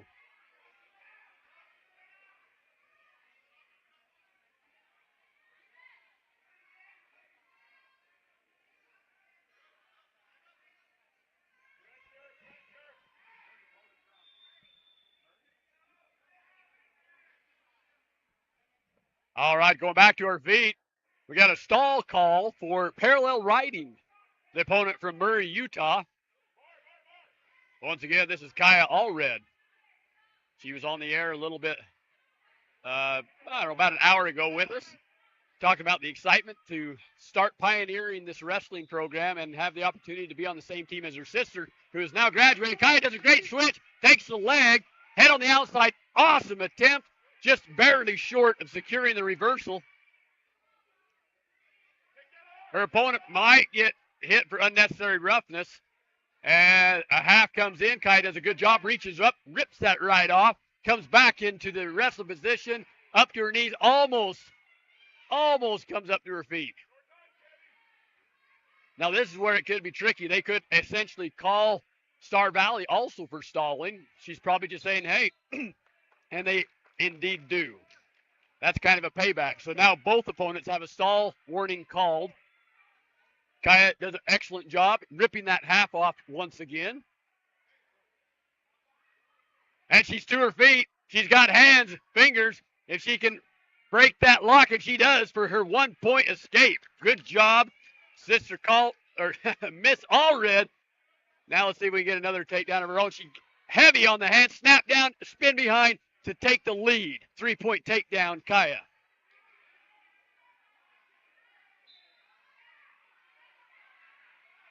She leads this match 3-4, and on the whistle, nearly a loss of control, but saved by the bell as we enter the second round. Star Valley in lead. Green choice. Green defers to Kaia. Kaia looks to her coach's corner for some advice. They take a little bit of a minute. Kaia says, I got out once. I can do it again.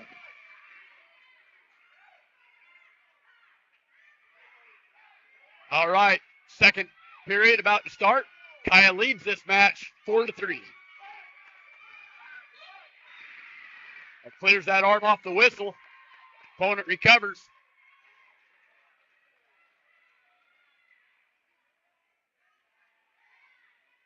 Kaia back in that trap position, trying to keep that half from coming on.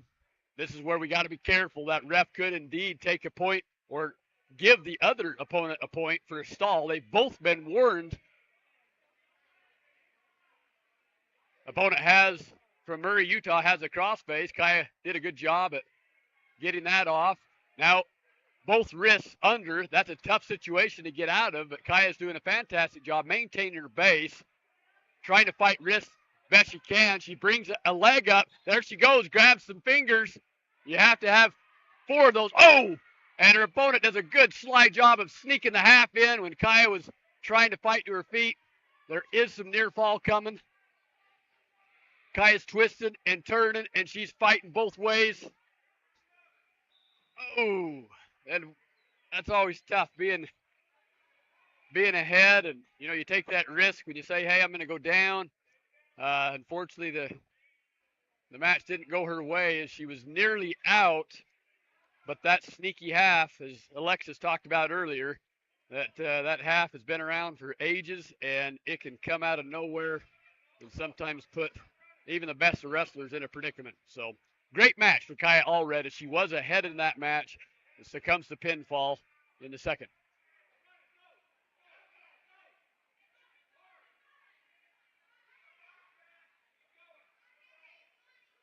There's always some good advice after a match. There's some good opinions.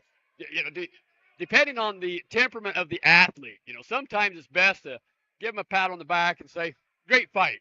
And wait 20 minutes before you talk to them or give any advice or wrestling critique. Other athletes, boy, they're hungry for that. And they'll actually say, Coach, what can I do better? Coach, tell me right now. And even while they're gassed and tired, they're all ears. And I think Kaia's one of those very teachable athletes, very much wants to improve. She wants to hear what the coaches have to say. She sticks it around and hears them out. But it is really easy coming off of a loss to kind of tuck your hands in your face and go to a corner and, try to let time heal the wound. But I think the coaches have learned that Kaia's one that can take a little bit of advice even immediately after the match, give her both encouragement and some pointers so that she's prepared for the next match. So we sure appreciate our coaches.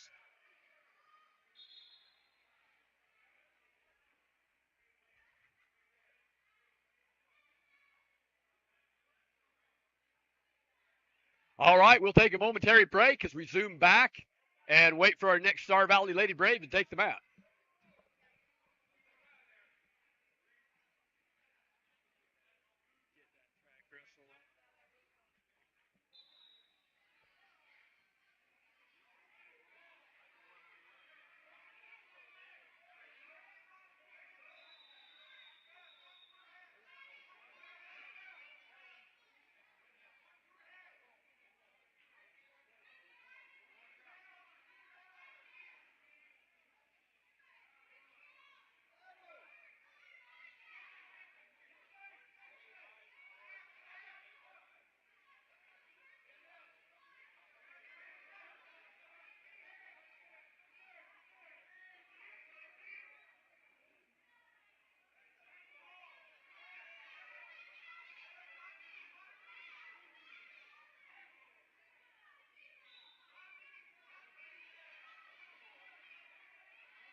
All right, ladies and gentlemen, we're back on the air with the Star Valley Wrestler.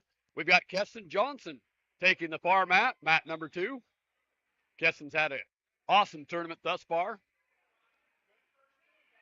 And a nice double leg shot by Kassin. Head on the side. She takes her opponent down to get that 3-point advantage. Tight waist is on the side we can't see. And, oh, she's got a wrist. She's going to take it back. Goes ahead hunting a little bit. Right to the near side cradle.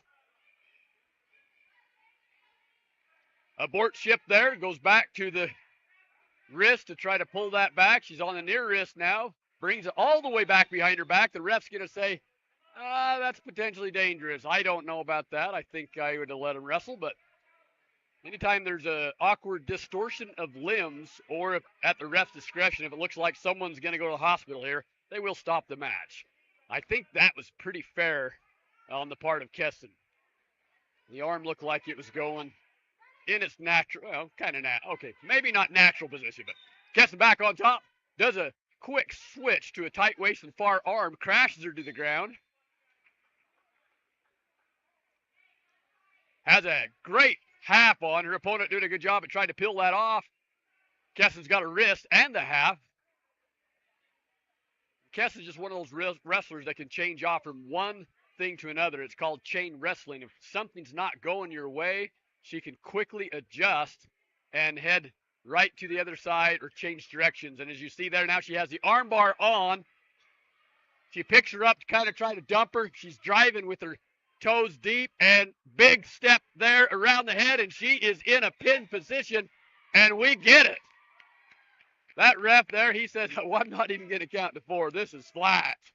That is a flat wrestler. Awesome job. Kassin Johnson takes her second pin of the afternoon.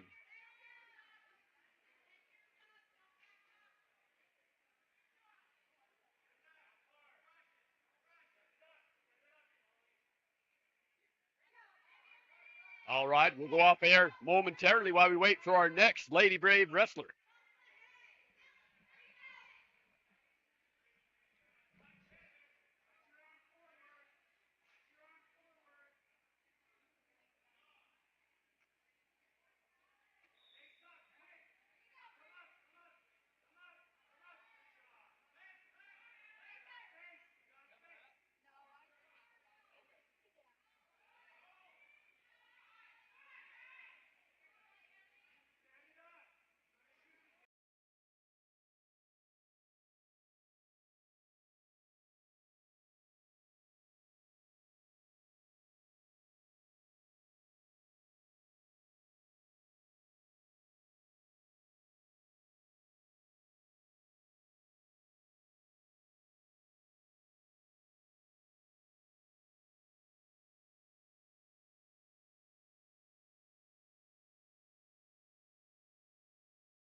We're back on the air as Abigail Sanderson takes her time on the mat here in round 2 of the Marsh Valley Tournament.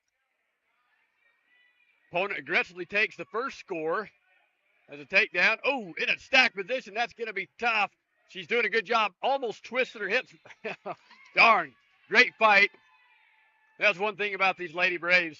They can be completely twisted around, and yet their back is still on the mat.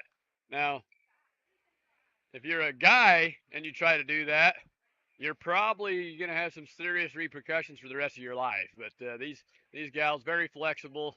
They can fight hard, but sometimes, unfortunately, even though they're completely twisted around like an owl's head, their shoulders don't come off, and that was the unfortunate situation there. But great fight.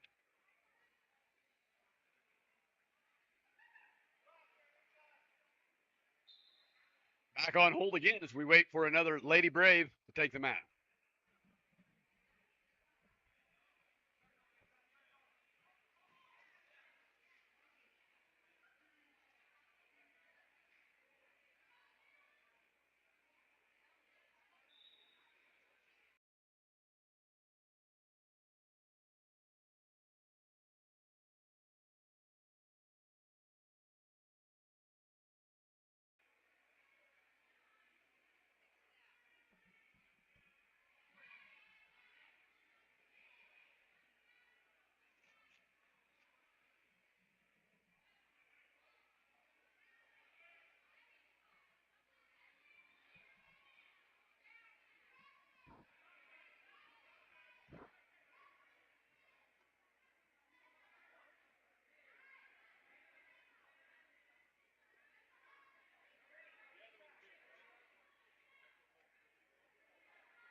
All right, Star Valley, we're back on the air.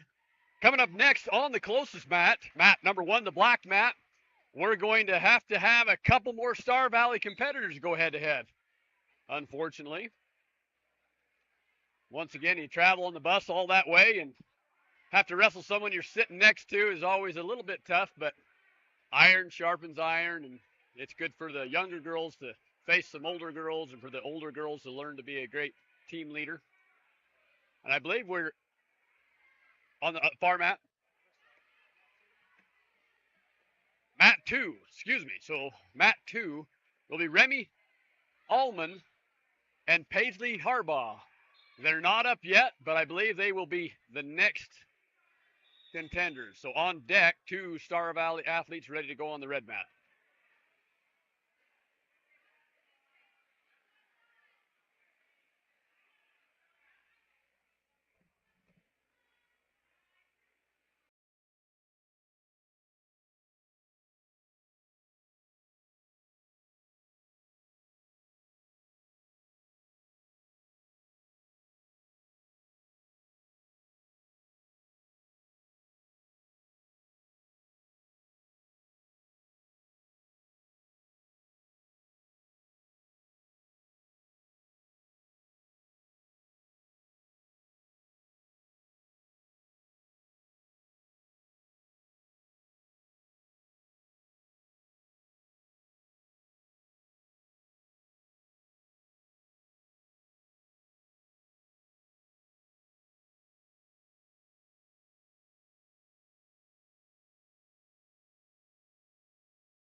All right, Star Valley, we're back on the air as two Star Valley competitors take to the mat. Remy Alman, and we also have Paisy Harbach. We'll let you know who's in what thing. It looks like the green is going to be Remy. No, excuse me. The green is Harbach, and red is Remy. Remy working that front headlock, reaching around for a near side cradle. She can do a lot of combinations there. They come back up. Something's out of whack. Looks like injury time. Might be blood time.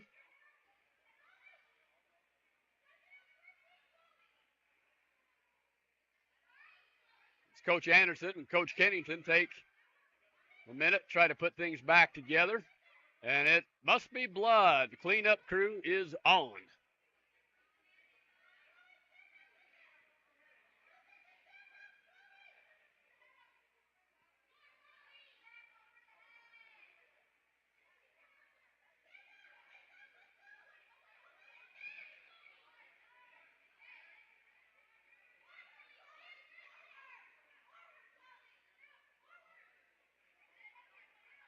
All right, folks, once again, we're in Marsh Valley, Idaho. 30 team deep. Marsh Valley Invitational. There's actually another formal name for it. All Lady Braves, as the Lady Braves have taken the entire gym over, albeit it is the middle school because the boys are over at the high school. But everyone wrestling in this competition at this tournament is on the lady side of things. And a nice little shot there by Harbach as Remy attempts to do a roll, at least gain some distance, and it does work as Harbach's shot is delayed, and Remy does a nice spin behind to gain the first points, 3-0. If you were at the Braves Brawl last night, you would have seen both these competitors do a fantastic job at our beginning meets. It was actually tournament style as well. I apologize. We're trying to look over the top of the wrestlers that are closest to us, but we packed up 3 times, and this is kind of where we ended up with the camera. Neither wrestler able to advance it anymore. Remy takes a near side cradle, almost lets go of everything to get it. And she's working it. Harbach does a great job defending that. Comes back.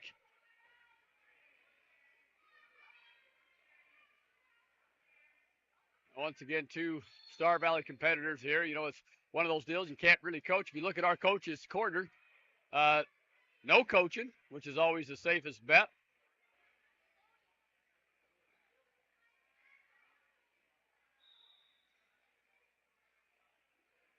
Going to get a caution for stalling, red. Parallel riding as we go back into the center. Score still 3-0 in favor of Alman.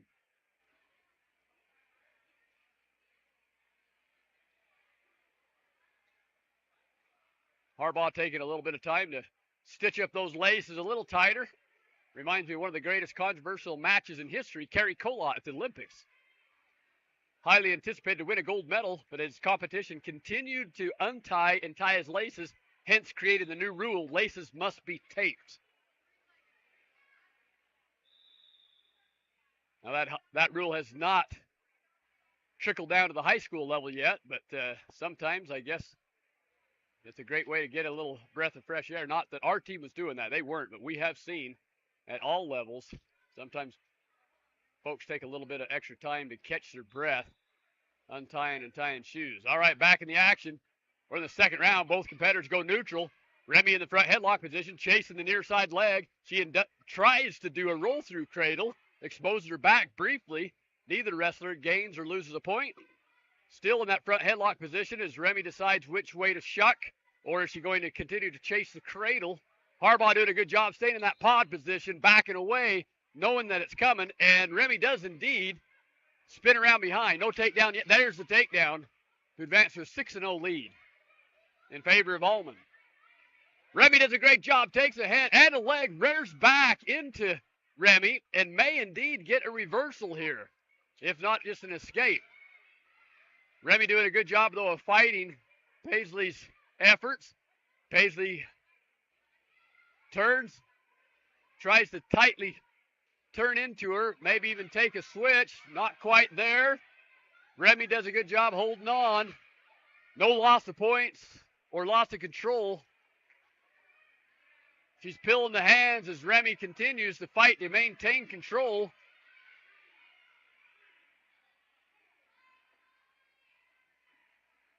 I'll have to look up Paisley's past record. Of course, Remy, state placer a couple different years.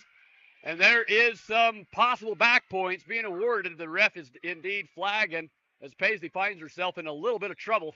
And Remy does indeed take that one by fall.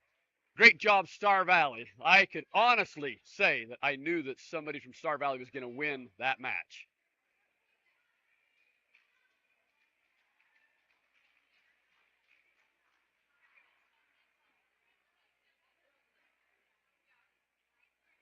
We are in round 2, Marsh Valley Tournament Lady Braves, 30 teams deep, over 200 competitors, 200 wrestlers.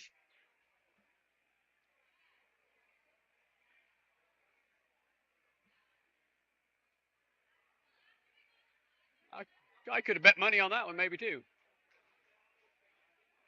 All right, we'll take a short break, waiting for our next Lady Brave to take stage.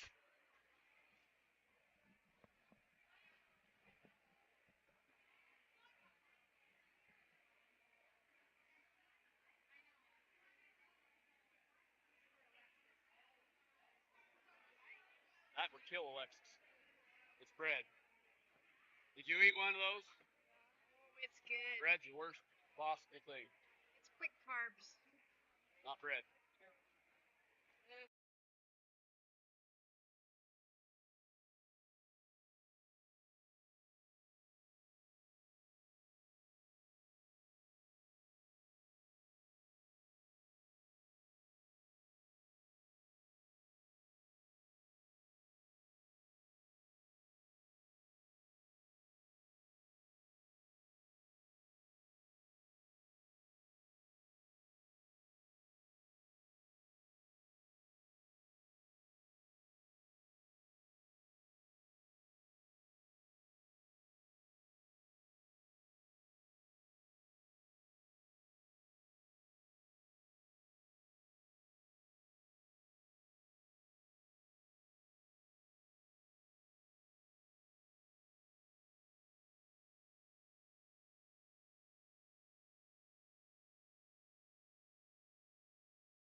All right, Star Valley, we're back on the air with a Star Valley competitor, Emelyn Warren, on the far mat. Mat number 2, she would be in the crimson and black gold singlet.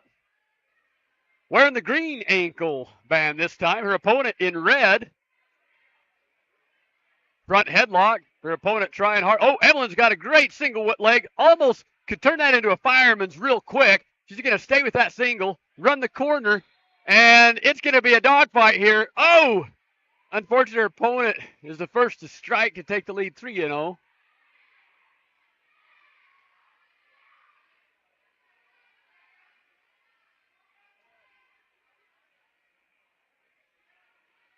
Emelyn Warren, one of our new wrestlers also.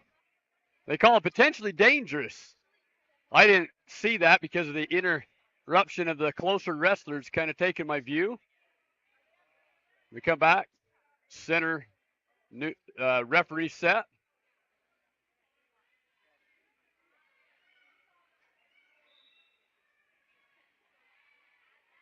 Nearly come up with the stand-up. She was able to get one leg up, which is very important. Stop the opponent's first range of motion and also get your legs up. Sometimes you got to have that hand first, though. If you don't have a hand under control and come up, you come crashing back down.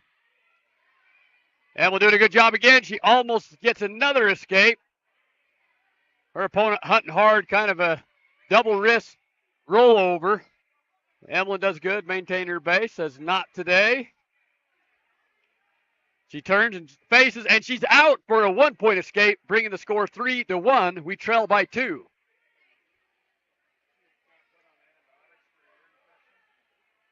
Her opponent does a really good throw. Unfortunately, it's at our expense as Emelyn finds herself on her back, struggling. Does a good job twisting her hips, and not quite enough momentum to get out of that one as we succumb to pinfall to her. We have another Star Valley opponent here. Haley Paddingale will be wrestling Lachlan Harn. Lachlan of Rigby. Haley, of course, a Star Valley athlete.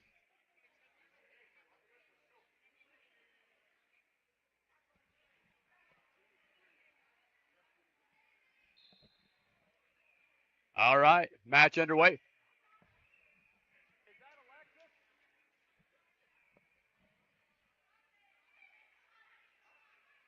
We've got 2 competitors on. Looks like Belle Foreman might be on the other side as well. Paddingale on mat 1, Foreman on mat 2. That is Foreman, right?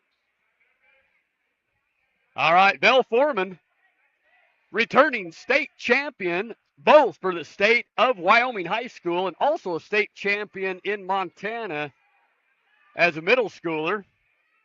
She comes with a lot of accolades. She's also the 2024 West National 3rd place in one style and followed up by runner-up in another style. She's competed both in freestyle and Greco-Roman wrestling. As you can see, she handily takes her opponent down to score first at 3-0. We find here Haley doing a good job fighting off the arm bar, and ooh, they're going to torque that arm. They might call that potentially dangerous. Nope, they let it go.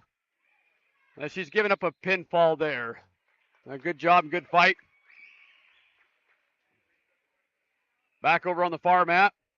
Belle Foreman just secured another near fall points to put her up 7-0. Belle Foreman also a 2021, well, I think we mentioned that, 14 and under Montana state champion. 2024 runner-up West Nationals. 2024 3rd place at West Nationals. Also a 2022 state champion, and she takes her opponent by pinfall. Sorry, folks, I was looking down and missed that. She comes back, takes her hand to be raised. Back here on the front mat, mat number 1, we have Star Valley back on again.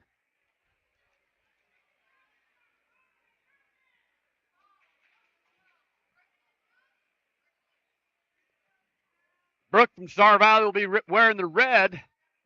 Now, I'm not sure why we have, oh, is that just a sock? Her opponent in the green. Brooke Blues, heavy on the head, trying to secure that snap down. doing a good job being aggressive and attacking. Ref says, let's adjust the headgear and try that again. Brooke's opponent, Haven Thomas of Valley View, Idaho. Right back to that collar tie again, heavy on the head. Wipes off the collar tie by her opponent. Goes back to gunfighting.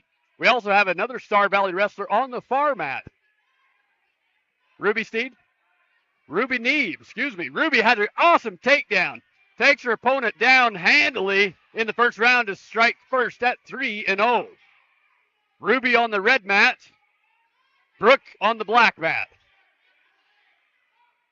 Ruby had a crossface on, still does, working for a barbed wire now.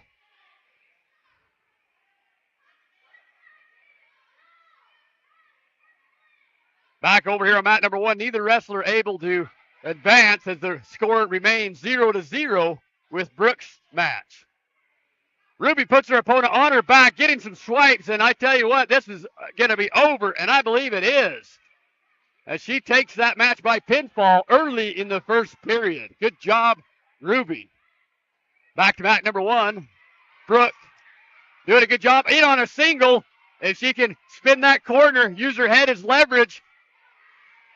And it's a dogfight now. Ref says no points awarded yet as Brooke is heavy on that leg. If she can turn back into her, use that head as leverage, and come up a little bit, she may indeed still get the takedown. She's going to change off to a double here. Almost, darn, so close. Brooke goes right back on that ankle as she finds herself down 3-0 with 3 seconds left.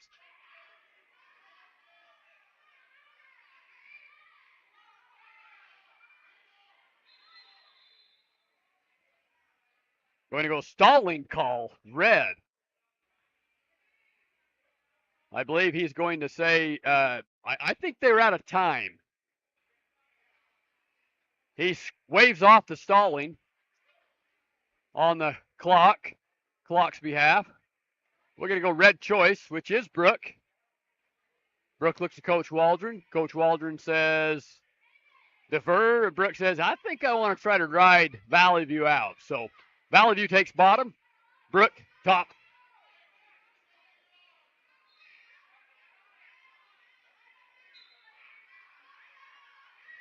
Great job of forward pressure. Getting a little bit out to the side. Could be detrimental, but she reaches across to the far side cradle. Does indeed lock it up. Her opponent somehow breaks the lock. Ends up on top. Brooke finds herself in a little bit of trouble. Little panic here. She can thread the needle. Thread that arm through underneath her belly. She'll come out okay. But her opponent has a deep half. Oh. A little bit of excitement there from Valley View, and unfortunately at our cost. A great fight.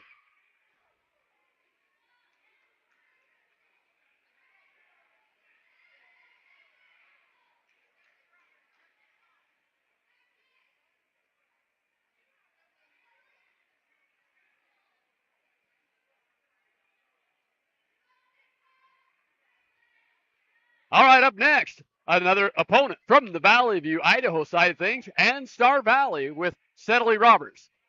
Roberts will be red. Valley View is going to be green.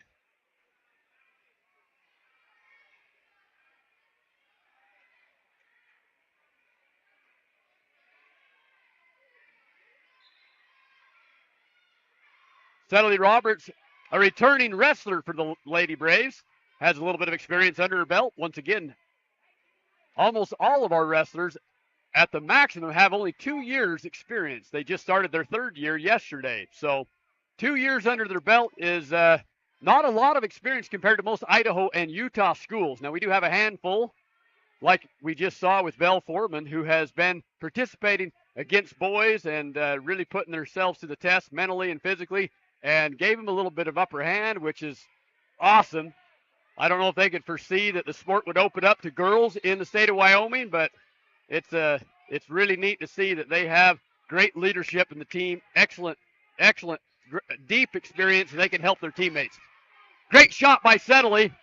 Valley View opponents counters it well. Takes that near ankle. This will be difficult, but Sedley does a good job blocking. She needs to catch that leg, and it's nobody's point yet. She does a fantastic job of fending off that spin behind. One of the most common moves in wrestling is that spin behind. And Sedley is back in this game. She's lifting and pushing. Valley View's giving lots of pressure on the hips to make it difficult. She changes off from a double to a single, going to go for a dump, and Sedley takes, not quite yet. If I were that ref, I'd award it, and he does. Right to a cross face, blocks that elbow nice so she can sink that in real deep. Sedley goes out to the side, tees up a little bit, goes for a near leg dump, doesn't quite succeed. Back to a barbed wire, that's 2 arms on 1. Now if she can spin around the head, first she's got to dump her over to her side. Oh, sorry, folks.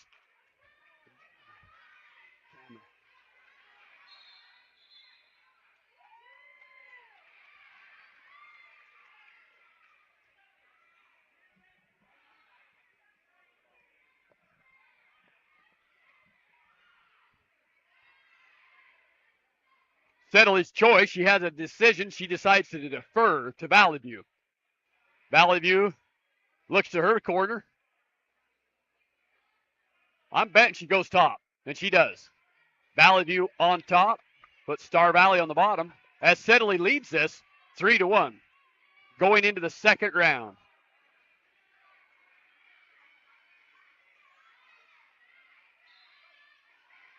Oh, Sedley gets her high right off the bat.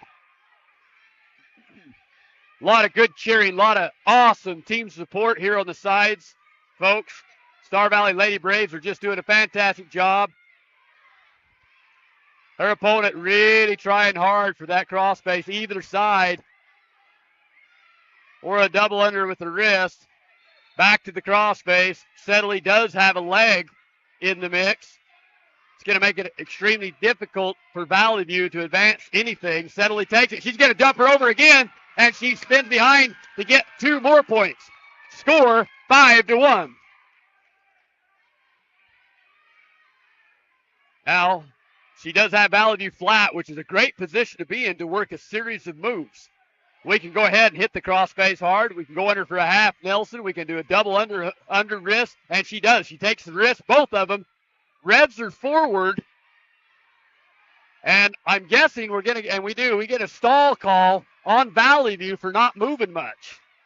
So Sedley's in a great position here to possibly get another additional point for inactivity on her. And there's a cross face, and it's a good, solid, hard Star Valley. And she reaches under, and she's got to be careful here. Valley View anticipated that last time and was able to get out. We switch off to a far side cradle. We're knee in the back, and we're going to take it over. Ref is counting. And we advance at least 4 more points to take this lead 9-1. Now, folks, now that hold has been broken, Sedley can, in a sense, gain another 4-point advantage with her next tilt or turn. And I'm betting she's going to get it. Here it comes. She's got it locked up. And she's a little bit high. Comes out. No points. Still awarding full control to Sedley as we run out of time and go into third. Score 8-1. 8-1. And right where we want to be, our choice. Sedley says, hey, that was a lot of fun being on top. Got a lot of points, so let's do that again. I think that's a smart move. Ref had to get after our cheering squad. He said they were I think we should get more points for the team that cheers the most. He had to back him off the mat. So we're back in the center going into the third.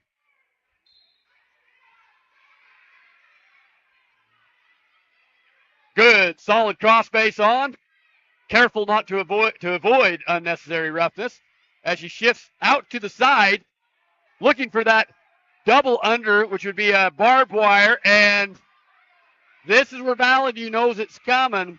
But when she brings that opposite leg up to block the barbed wire, Sedley is so quick to lock up that leg in a cradle. It's just an extremely smart move on her part and a perfect setup. We're going down to back, and we get the pin. Great job, Sedley Roberts. If you want a still shot of the day, there it is. Both wrestlers lay on their mat, exhausted. We take that pin 30 seconds into the third round. Score would have been 12-1.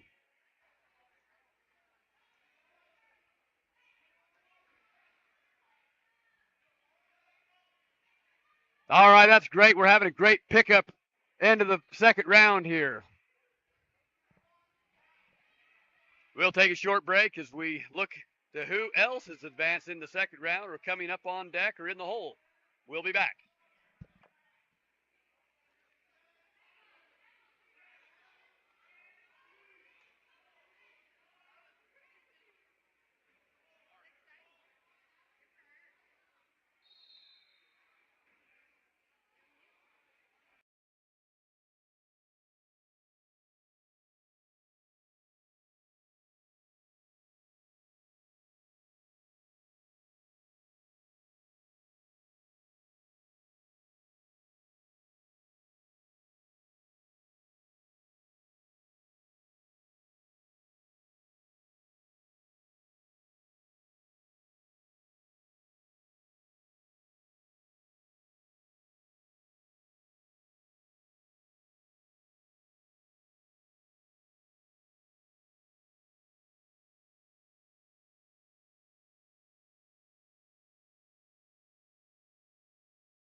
Welcome back. SBI Media here on the air.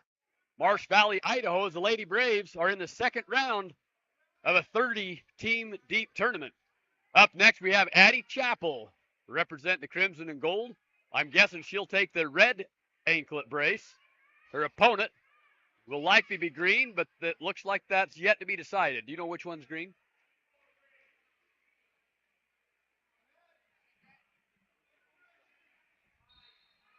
All right, Chappell, new wrestler, freshman. Ooh, that was I would definitely have called that one probably. There was not a lot of control in that return, but they're going to let him wrestle. Definitely a hard lift and return.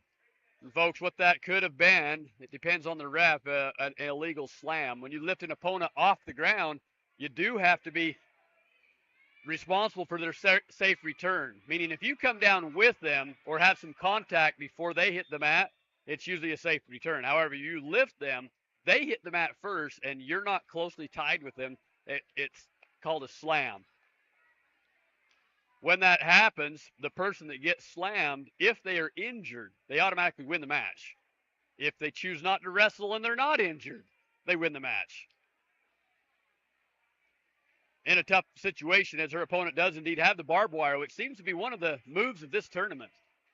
Regardless of what team you're from, that is one move and the half Nelson that you see time and time again. And cradle. I would say those three have been taking the top as far as in control moves from the top position. And she finds herself a little bit in a brigade. Oh, and that near side cradle proves its effectiveness there. And unfortunately, at our expenses, one of our freshmen takes a loss. But great job, great fight.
Folks, we'll have a slight delay here as we wait for our next competitor, that being Brooke Schwab. She will be on deck on mat number 2, which is the far red mat. We see her there in the big lens.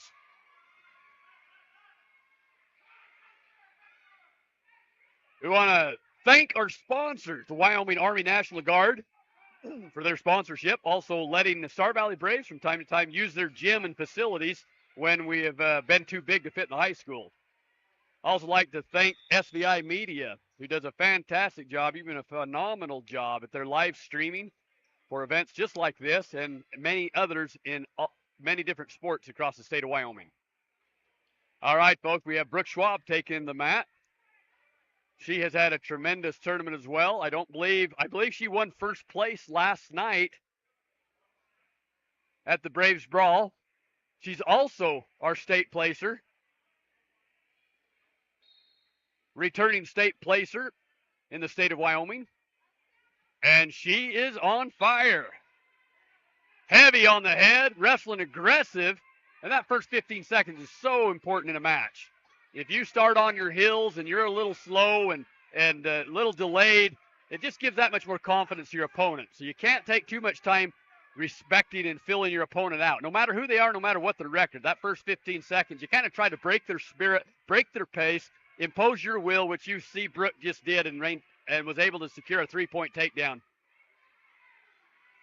He's reaching for that cradle. Decides to abort the cradle, goes to a great return. You know, the ref looking for locked hands. That's one thing. You can lock your hands when you're on your feet. As soon as they hit the mat, you do need to break that lock unless it's a pinning combination. Brooke has a half on. It's deep.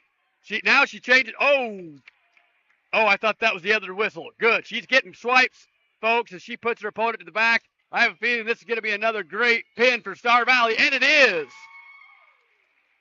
Congratulations, Miss Schwab. Takes another one by pinfall. I tell you what, Brooke has just lit the world on fire. She's one of those inaugural girls who started at the inception of the event 2 years ago. She was on the team. Last year, the rate of improvement was hard to measure. She just came back for her second season, a totally different wrestler. And again, like I said, she placed at state. And here she is back for the third year. Excuse me. And she's going to be a powerful addition to the team all year round as we've witnessed thus far. I believe she's still undefeated. All right, we'll take a quick break here as we wait for our next Star Valley athlete to take the mat.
We're back on the air with a Star Valley wrestler, mat number 1. This is Zella Lynn of Star Valley.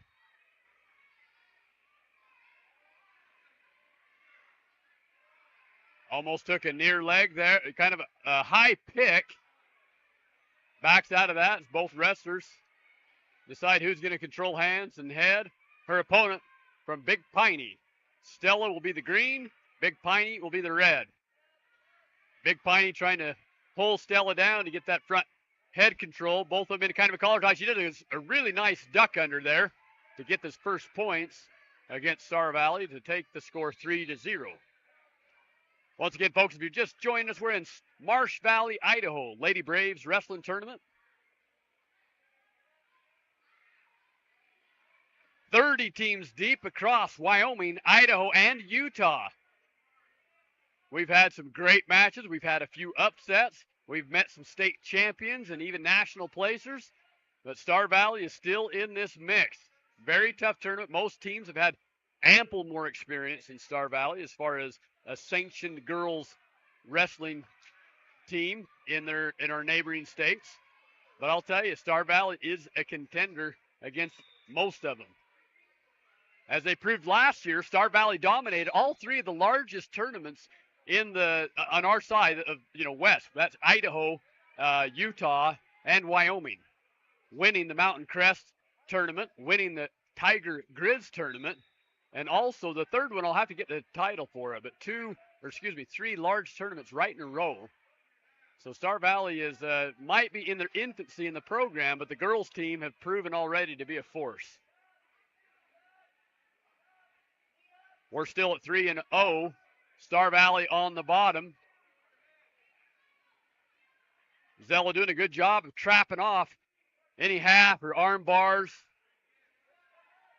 Big Piney doing a good job of continually fighting for a new move.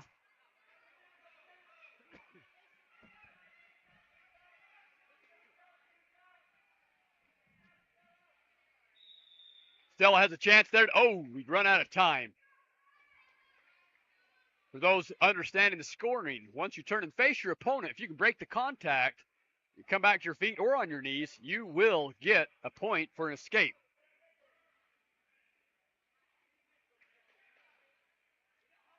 Stella goes back on the bottom to enter round 2, score 3-0.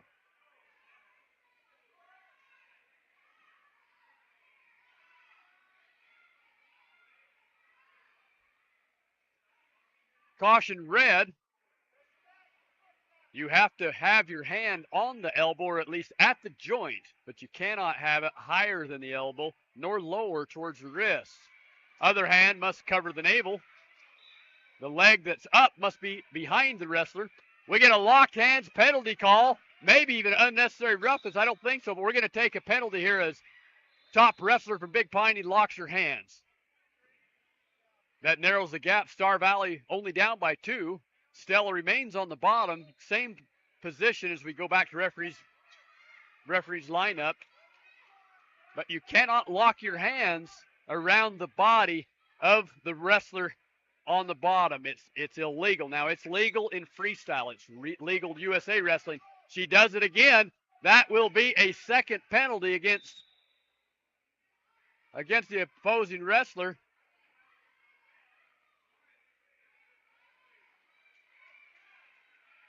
Now, folks, if that happens again, it could cost the match. Her coach trying his best to give her some good feedback. She looks a little confused, like she's not so sure what she did. Now, almost connected those hands together. You don't have to actually lock. You merely touch your hands, and the official will call you for that. So she's got to be extremely careful. Oh, and she sinks in a nice half as Zella Lynn fights off her back. And this is going to be tight, folks. We're hoping it doesn't go that way, but Stella twists her hips good, and she does a fantastic job. Gets back to her base. Big Piney does take another 4 points on the scoreboard to lead this 7-2. Stella almost. Oh, another count coming on Excellent bridge by Stella. Her opponent is settling in deep. This is going to be extremely tough, and it does end with a pin. On the cusp of winning that one by technical violation, Stella does give that one up by pinfall. Over on the far mat, we've got Cashley Hepworth, and she takes her opponent down immediately for a 3-point advantage to lead her match 3-0. Cashley works the half, got a very good half, elbow to elbow, running that hard. Over on the back she goes. Referee's counting, and that's going to be tough to get out of, folks. And boy, Cashley's also had an extremely good tournament. Excellent last couple of days, and she remains undefeated on the year. Cashley's also a returning state placer. At least state contender as we look up and find out what the stat is, but she is one of those wrestlers that helps begin the program as well. So farm tough, although they don't do the milk anymore. That's kind of disappointing. We used to get our fresh milk from the Hepworth Dairy. A little bit of history. You walk in, they had the old school pictures hanging on the wall and fresh milk, and I think they just closed their doors on that just months ago after serving Star Valley for quite a few years.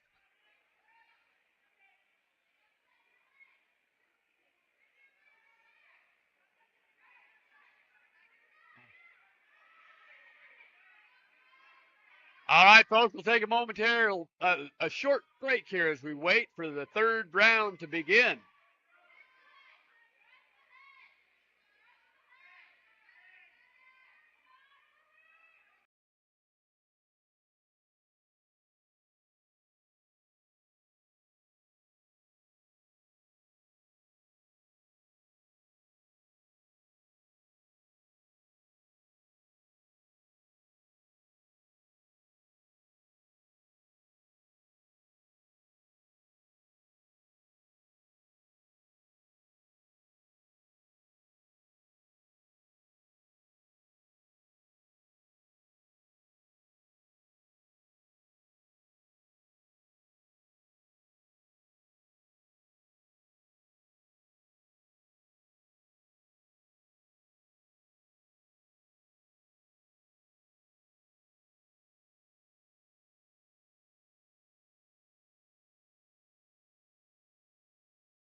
time it gets real boost. Well,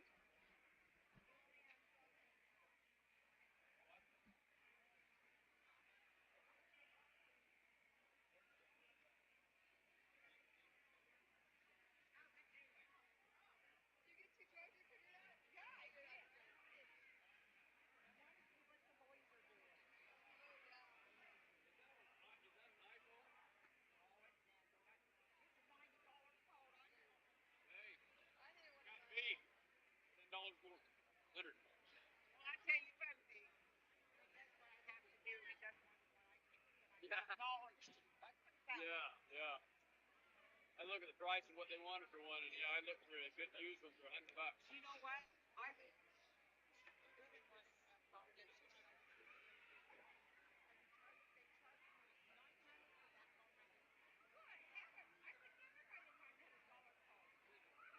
Come with the car?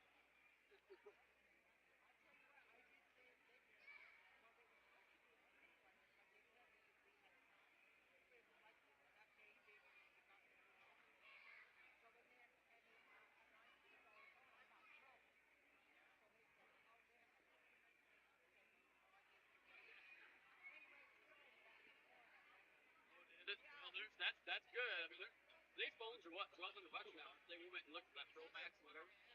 Yeah. I am. That's why I had to leave early last night. I taught till 10 o'clock last night, and I taught. What's today? So, yeah, I taught this morning. Was it this morning? Was today Friday? Yeah, I taught this morning. So I get my days mixed up. So I teach in the morning and at night, and we're doing some training, new teachers starting in January too. So I've got. I've got a handful of Star Valley kids, and I've got a couple that are from here but live in Madagascar and Africa. It took me a couple of years to get used to it, but there's a lot of miracles happening.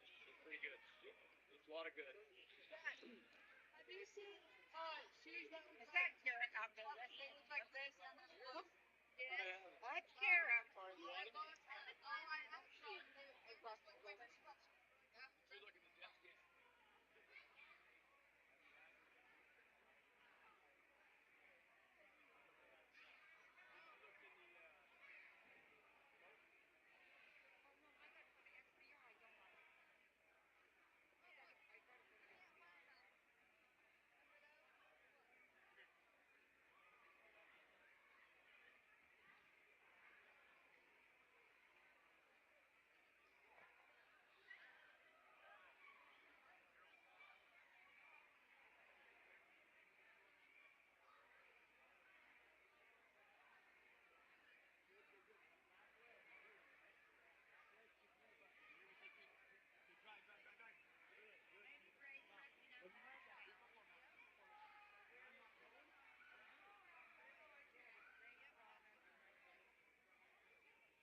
Now, I'm based out, right?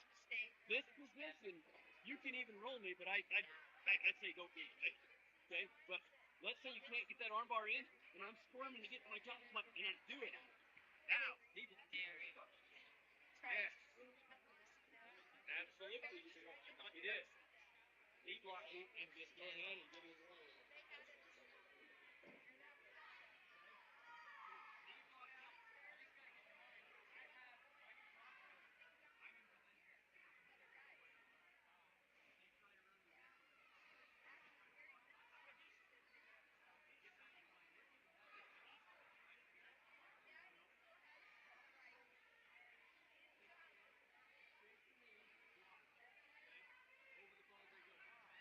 Like that.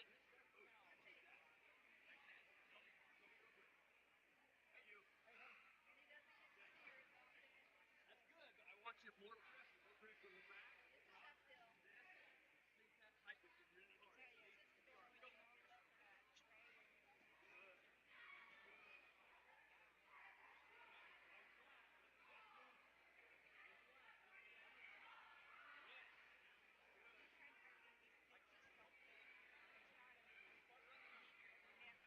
I come like this. Break. If we don't stop there, you'll break me.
All right.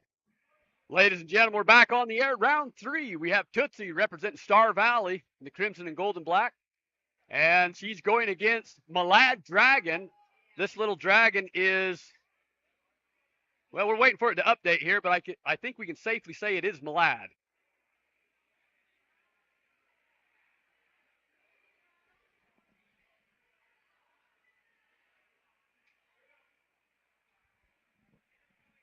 All right, Tootsie Peterson takes center of the mat against Malad. First round about to begin. Again, we're at the start of the 3rd round at the Marsh Valley tournament here in Marsh Valley, Idaho. Good, strong collar tie by Tootsie. Both wrestlers need to be a little careful about crossing their legs. Exchanging a little bit of over tie there. Fighting for head position. Reaching for that far trip. Not quite close enough to get that in.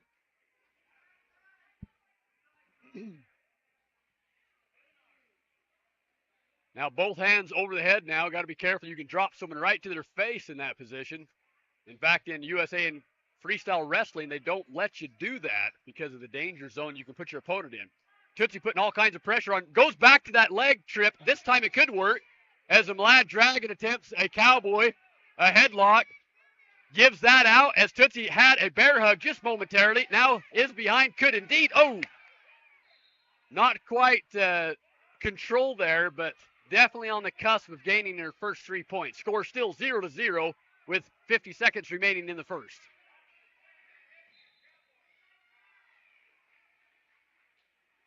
Tootsie Peterson back to that tie. Both of them have more of a collar tie, just a shoulder collar tie. Malad reaching for the inside tie as Tootsie comes back hard on the club.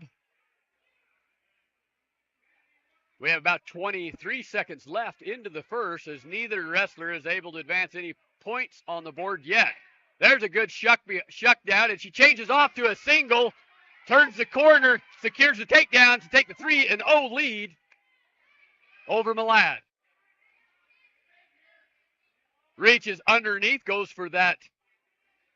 Almost looked like she wanted to tie up a barbed wire there, but Malad does a good job of tangling up the fingers to end the first round.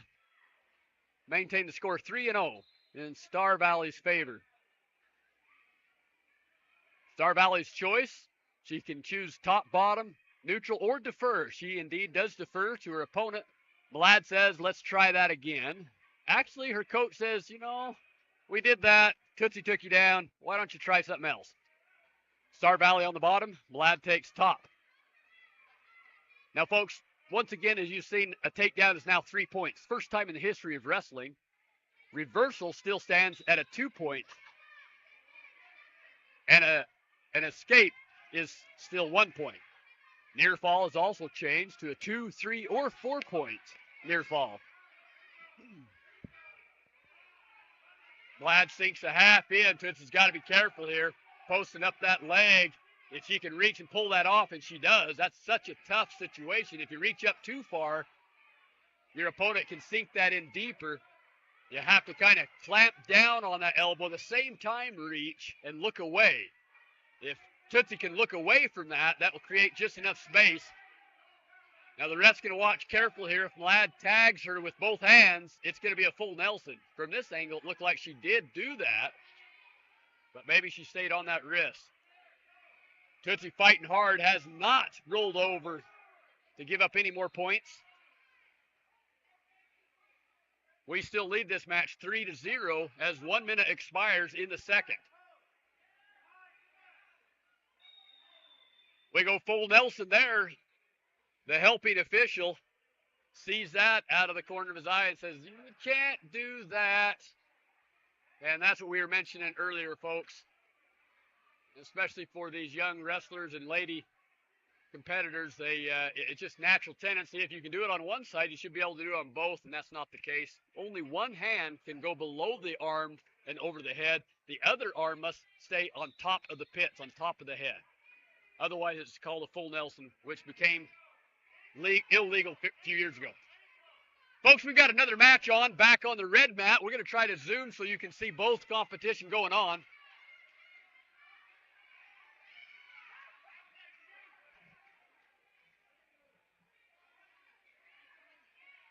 Kenna Merritt on the red mat. Kenna's had a great tournament. Hasn't given up a loss yet.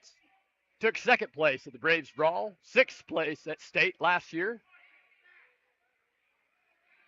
And Kenna looks to be in good position to strike first on the red mat.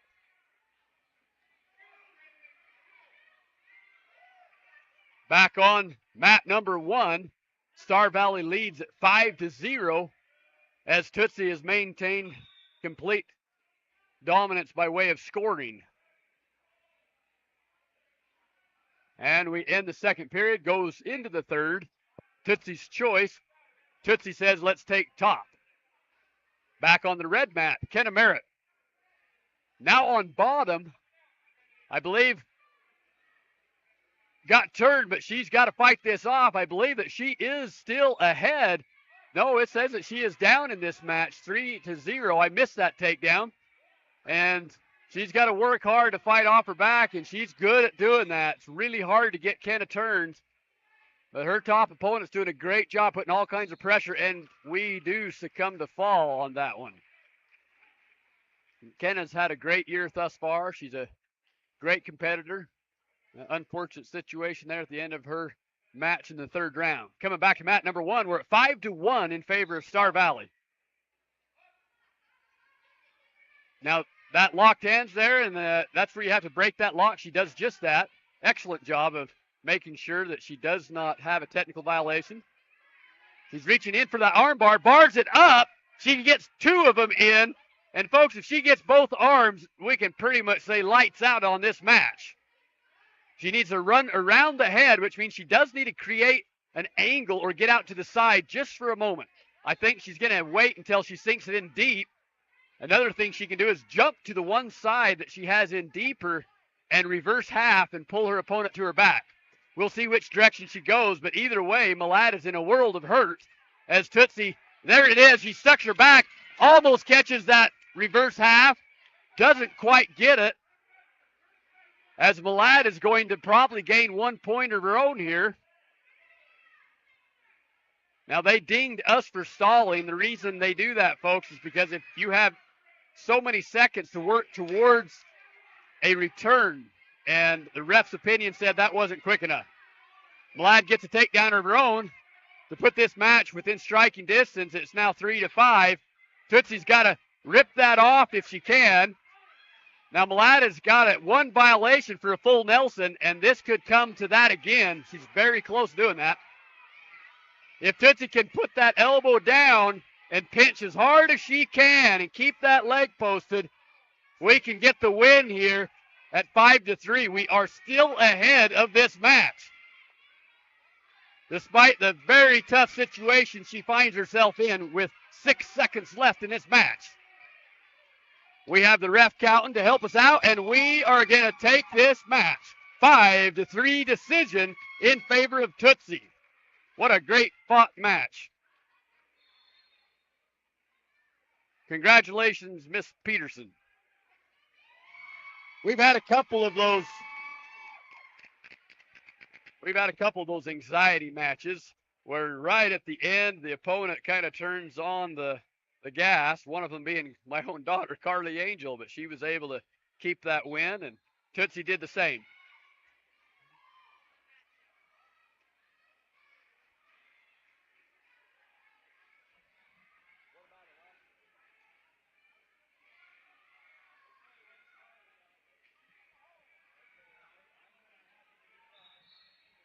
All right, we'll be turning the mic over to Aaron Johnson here momentarily.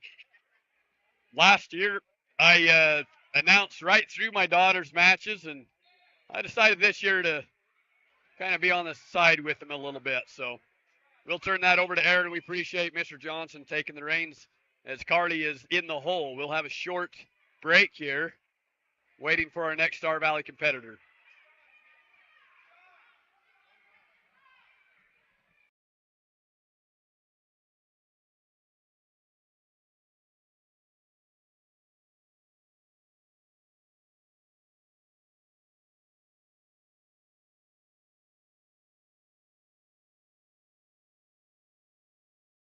that? This one dances too.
All right, everyone. Sorry for the delay. We've got Carly Angel on the far mat, and I was just talking to her father Blake, and we weren't paying attention, and almost missed the start. So let's see. I don't know much about the girl she's wrestling, but Blake said she comes from a really good family of wrestlers, and that looks apparent right now. Girl's in on a single leg at this point. Carly's trying to sprawl, and the girl got a 2-point take or 3-point takedown. Carly's trying to stay on her base. Got people in the road. There we go. Carly trying to stand up. Oh, she needs. Don't let her get a bar arm.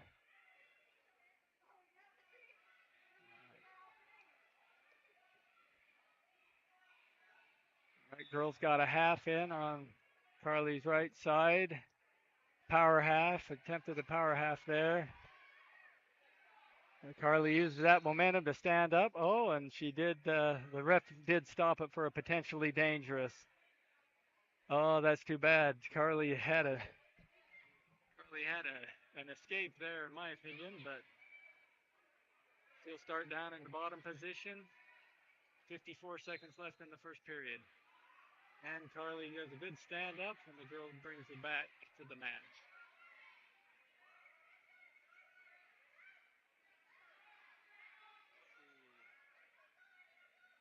Working good hand control on Carly, keeping her broke down. Got her arm across her back. Carly wants to avoid that if possible. Yeah, that's a compromised position there. Carly needs to fight that if she can. That's a tough one to get out of right there. It's got 20 seconds left to bridge out of this.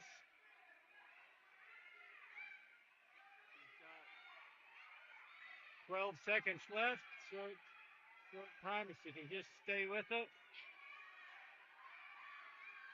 Just stay. 3 seconds. 1 second left. Unfortunate. All right, Carly Angel lost by a fall with 1 second left in the first period. That was a tough match. It was a good wrestler she was up against.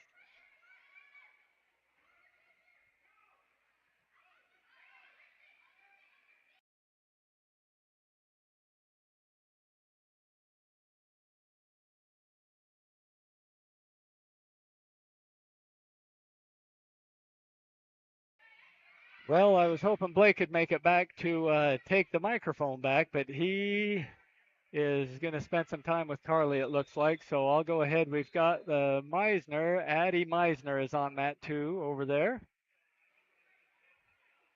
And trying to get hand control. They're both tied up. Oh, I know. Okay, Blake's back. I'm going to hand the reins back over. Okay, Blake is not back. He's going to talk with Carly for a minute. Okay, Addie's kind of getting, tied up still. Oh, she got kind of pulled down, got a pull down, and now not yet. Oh, they just awarded 3 points for takedown there. Yep. Addie's working on a stand-up and an escape, and she did. She got an escape. So Addie's down 3-1, first period with a minute remaining.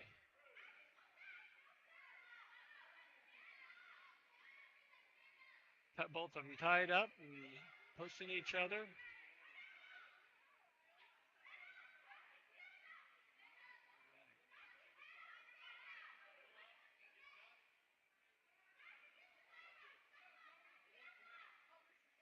Addie needs to.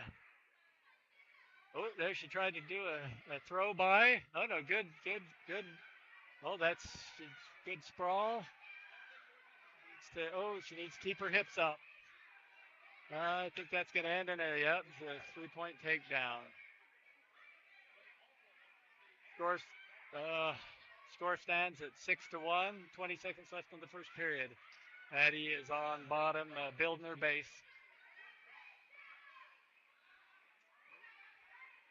And the girl has got a half Nelson, and a far side wrist. That's tight. That's going to be tough. 5 seconds left. 4, 3, 2, 1. Oh, that, I think that the time was out, but the girl hadn't hit him. Anyway, all right, Blake is back. I'm going to turn the reins back over to somebody who's good at this. There you go. Maddie just got in, and I think the time had run out, actually. Oh, doggone it. That clock, got to watch that clock. Oh, darn it.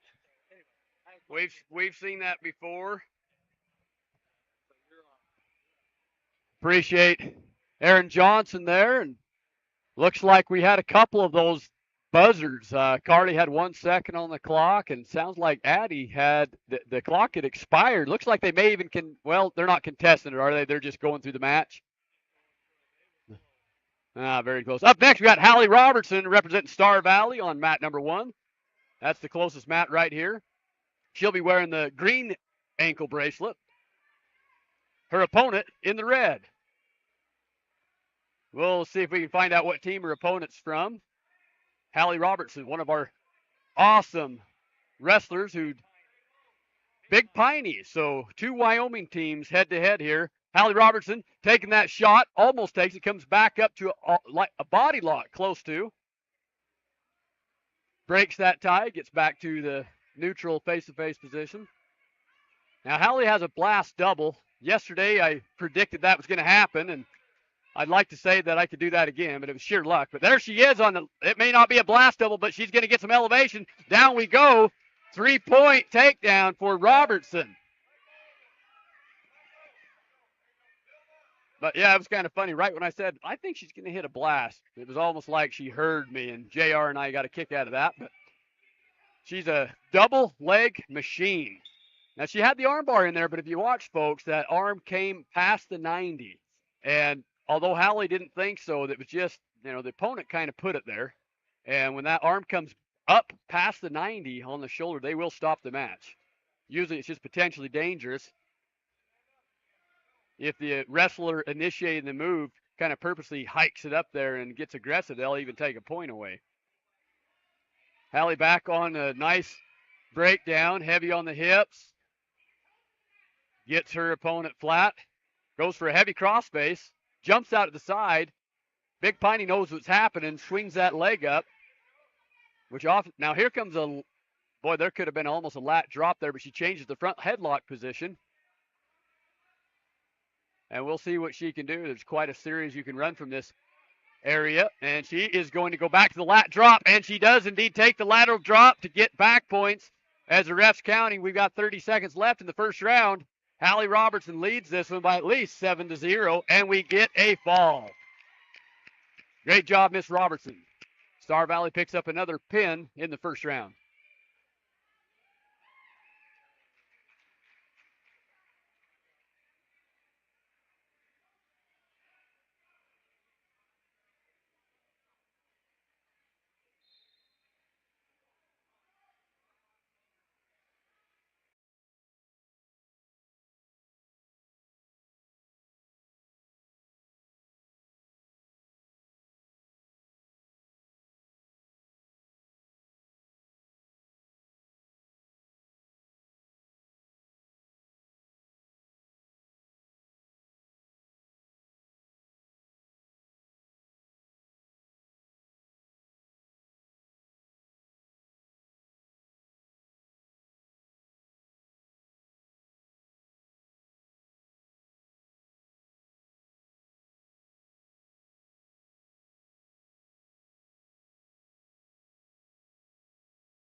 Back on, we got Urechi takes the first points, 3-0. Urechi Vasquez from Star Valley wearing the green ankle bracelet. Her opponent, Elena Silva from American Falls, wearing the red.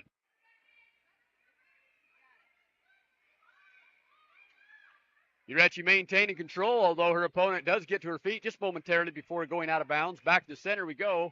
30 seconds into this match, Star Valley leads 3-0.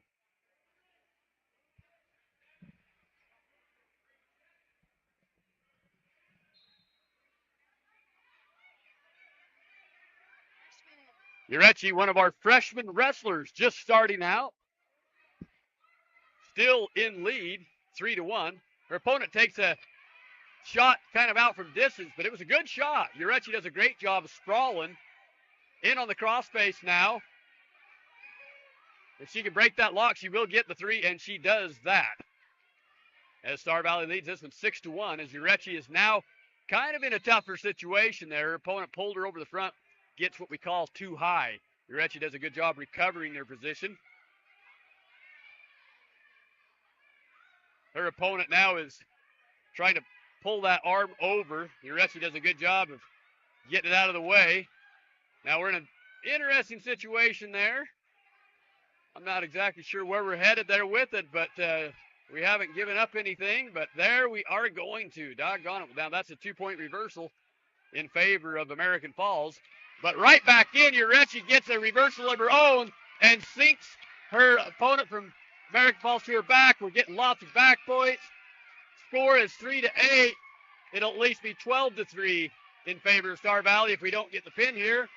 As you see the ref holding 4 points on his fingers, ready to award that should American Falls get out of this.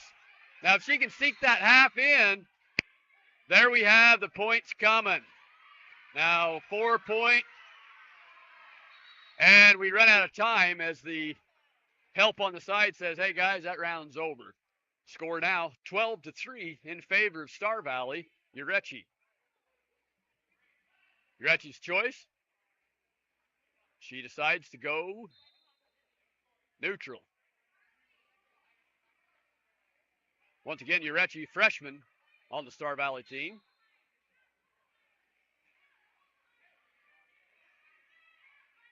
Wrestling a great match, very aggressive. Takes a single, almost gets a throw out of it.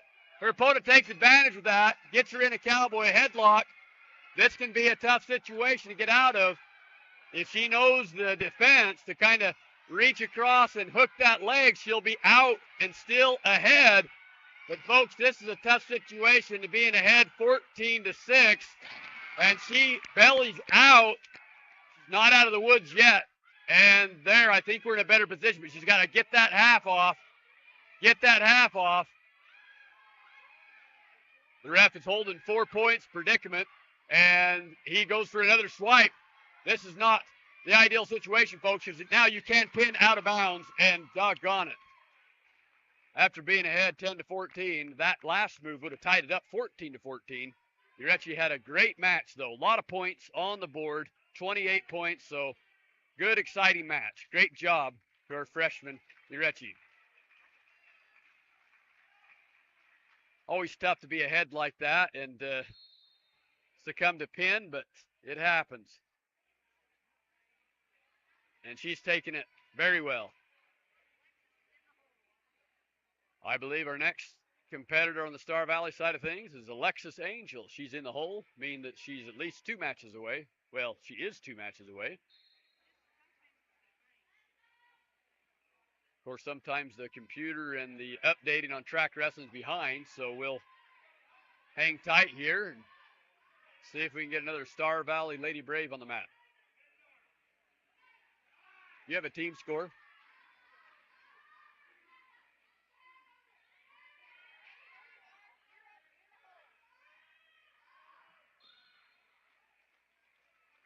And another Malad Dragon gets a pin. Valley View doesn't seem too terribly upset about that. Tell you, Valley View has a big team. There's been a few rounds where they haven't had 2 or 3 in a row. And right now, in fact, Valley View has one on the other side going on also.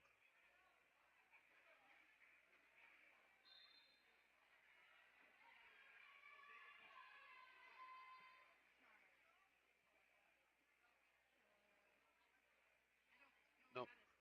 They're not doing team scores apparently right now.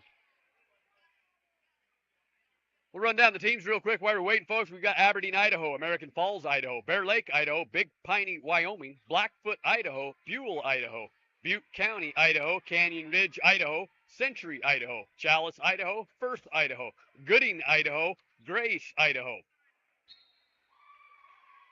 Looks like I got the agenda pulled right out of my hands because Alexis Angel is up on mat number 1. She'll be wearing the red ankle bracelet. Her opponent will be green.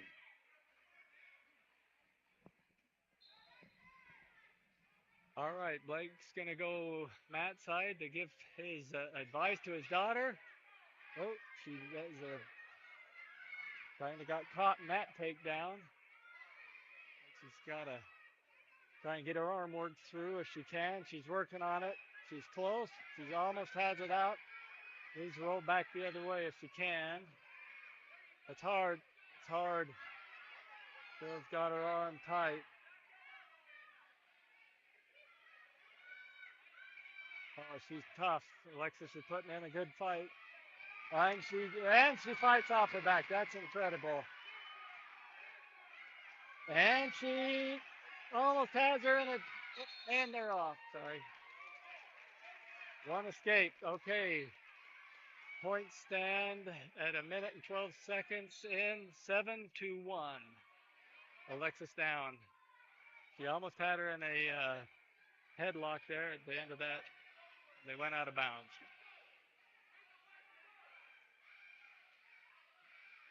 Oh. All right, Alexis down 3 points to her opponent, puts the match at 10-1. Okay, no change in status. Alexis will be down. 47 seconds left in the first period. Score is 10-1. All right, Alexis. Oh, that's a good switch. That was fast. Standing up. Oh, that's a bad place to land. Alexis is fighting to keep from being pinned, and that's end at 32 seconds left in the first period. Alexis loses by a fall. All right, I believe we have another. Oh, I'm wrong, not a Star Valley Girl this match. We've got a break in action for the Star Valley Girls. I'm going to put the microphone on mute.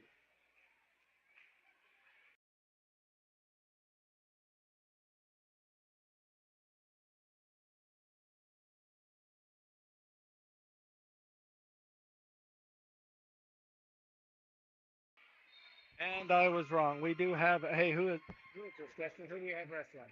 It's Jocelyn. Jocelyn Burgess up here on mat 1 for a 120-pound weight class.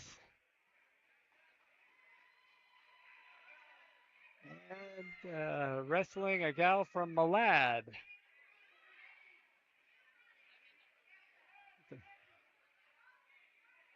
All right. Yeah. I announced that. Okay, you on the video? All right, back on mat 1. Jocelyn, nobody able to score yet. We're only 35 seconds into this match. Jocelyn has wrestled once. We missed that because we weren't wired in yet. I believe she had a bye the next round. So this will be her second match of the evening against the Malad Dragon. Jocelyn had a great win last night, the Braves Brawl. A couple of them, I believe at least, I can't remember. I had to leave a little early. And a good shot by Malad. Jocelyn doing a good job at sprawling. She's got a whizzer on. Over on the other side, we had Aurora Coven. Score on mat number 1 is 3-0 in favor of Malad. Aurora Coven, hopefully you were able to see that on the screen. Jocelyn trying to keep hands out of that half position. Her top opponent now takes a double wrist under and now snakes the half in. Jocelyn, that was a pretty sly move from the Malad Dragon. It's Jocelyn's bridge, an excellent bridge. And we do give up that one by pinfall, but great job, both young ladies.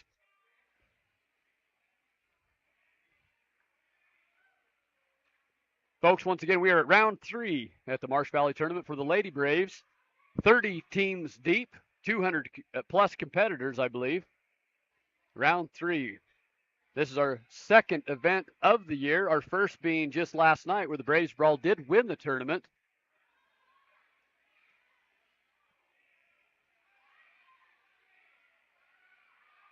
Unfortunately, they don't have a tally for the scoring on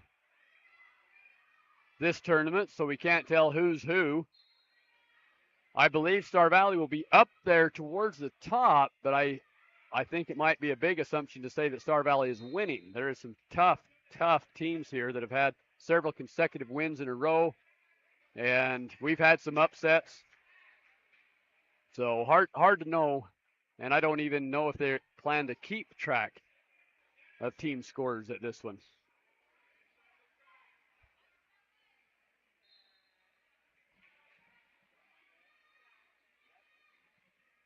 We'll stay on the air here as Kassin Johnson prepares to take the mat. She's on deck on mat 1. Right now, no Star Valley competitors on.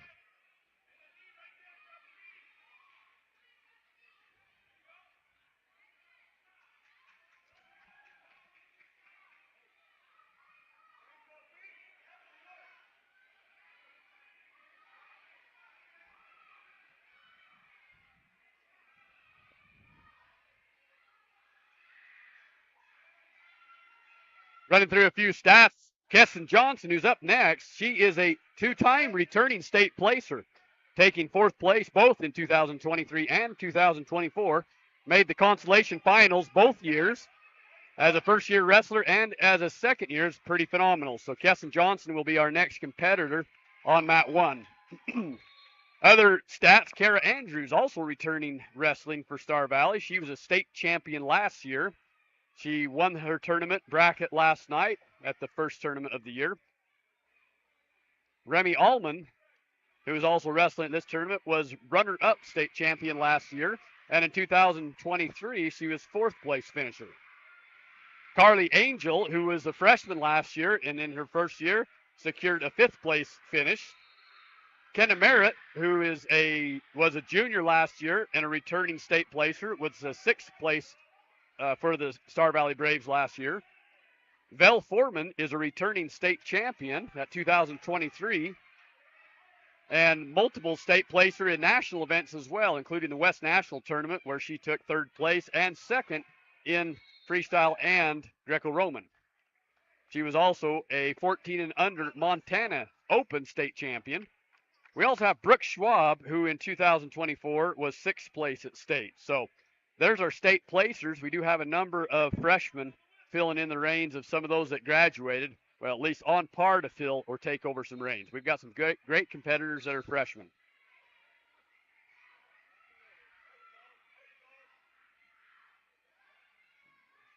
We'll also show you all the wrestlers that are competing today if we have time before the next match.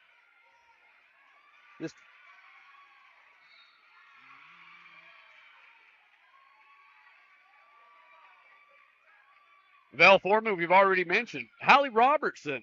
I don't have her stats down here, but Hallie Robertson, one of our great returning powerhouses for the Brave girls.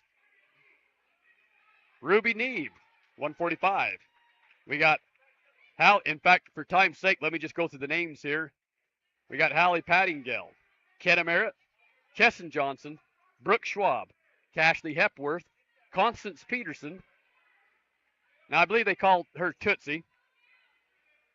Brindley Meisner, Alexis Angel, Grace Morrison, Remy Alman, Paisy Harbach, Cara Andrews, Oakley Hepworth, Sedley Roberts, Carly Angel, Addie Meisner, Urachi Vasquez, Jocelyn Burgess, Kaia Allred, Aurora Colvin, Abigail Sanderson, Emelyn Warren, Brooke Blues, Abby Chappell, and Zella Lynn. If anyone listening can correct me on a pronunciation or two, if I miss those, I'd be glad to make that correction for the next announcement. But that's our lineup for the Lady Braves at today's tournament. You probably heard several last names repeated, and they are indeed sisters. We have the Meisners, who are sisters. We have the Hepworths, Oakley and Cashley, that are sisters. Angels, Carly and Alexis, who are sisters. In the past, we've had Cara Andrews was part of a sister duo, and so was Kaia Allred. So several of these competitors know what it's like to sweat blood and tears with each other, kind of share the pain and the glory, both of maybe losing weight and losing a match. some of them don't lose very much though. There's a lot of winners here that just don't know what it's like to lose as much as some of the others. But it's always neat to have an older sibling kind of help you show the ropes and someone to drill with a little bit, diet with a little bit, run with, and work out. So it's pretty neat to see these siblings be on the same team. Of course, we have like Jocelyn Burgess, her brother is on the Star Valley Braves boys side of things.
All right, folks, back on the air with Kassin Johnson in position to take her third win as she has went every round this afternoon and evening.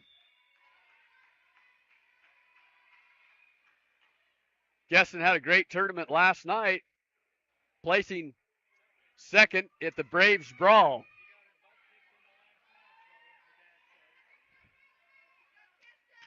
And here we go, Kassin in the red ankle bracelet. Her opponent from Valley View, I believe, in the green.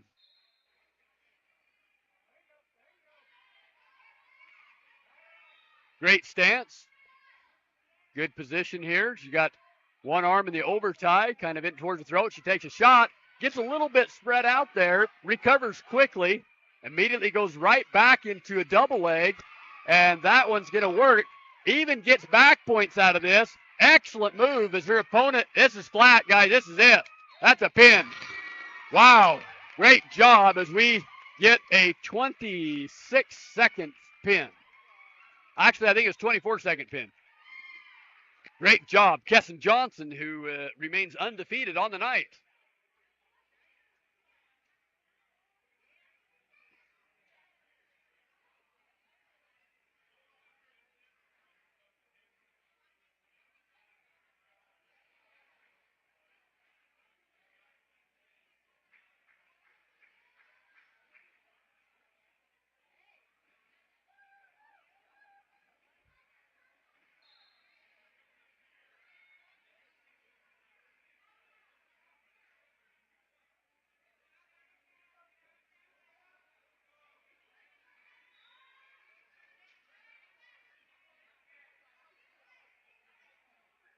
All right, we'll be on a short break waiting for the next Star Valley competitor.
All right, sorry about the delay. We're back on. 30 seconds into the first round. This is Grace Morrison in the green, wrestling her opponent in the red, who is from, can't quite see. Cardinal? Is that it's not Soda, surely. They're not here, are they? Grace Morrison got her head down a little lower than we'd like to see, but she takes that, almost had an arm drag on. Her opponent does get that first takedown, trying to work a far side cradle at the same time. Morrison doing a good job moving to avoid that cradle.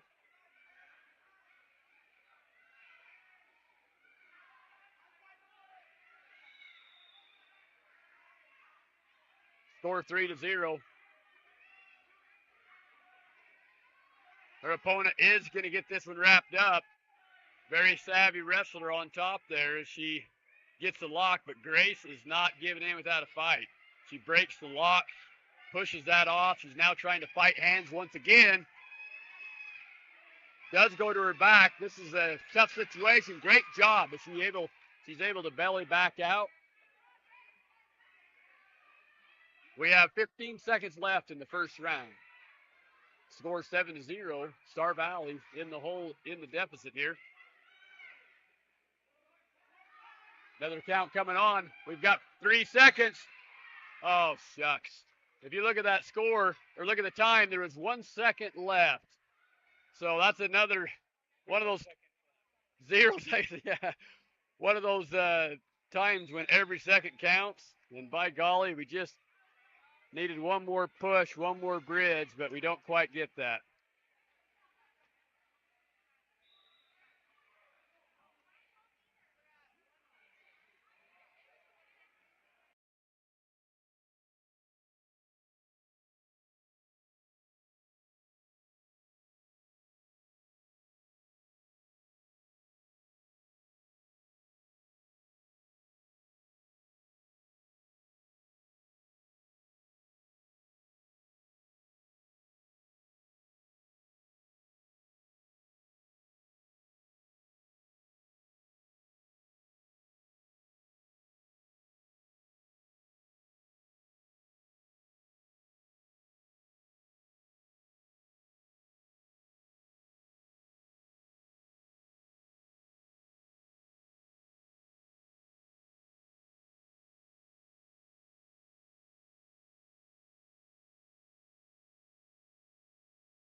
If that doesn't work, we could do that. Folks, we're going to take a break here and try to reconnect. We've got an internet that needs to go down the road, and we're going to try to do internet off of my personal phone. So it may or may not work, but let's just take a moment. I think we're going to turn some music on from the studio as we have a short break here to reconnect to internet. Over now.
Test. Just running a quick test. Making sure that we do have sound coming in. We have Sage Jacobson on the other end of things, kind of helping us out here.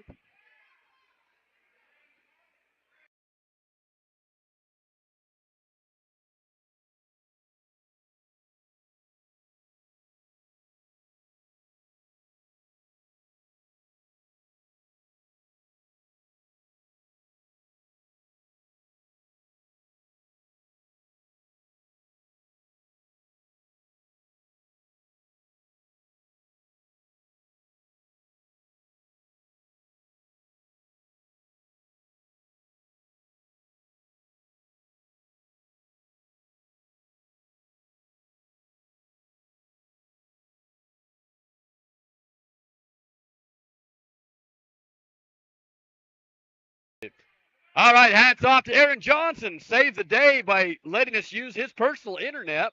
We're back on the air, ladies and gentlemen. We're in the third round of the Marsh Valley Lady Braves Wrestling Tournament, 30 teams deep, 200-plus competitors, and it has been competitive. We've got several girls who have not lost a match, and several who have dropped one and won two. A couple that have won one, lost one.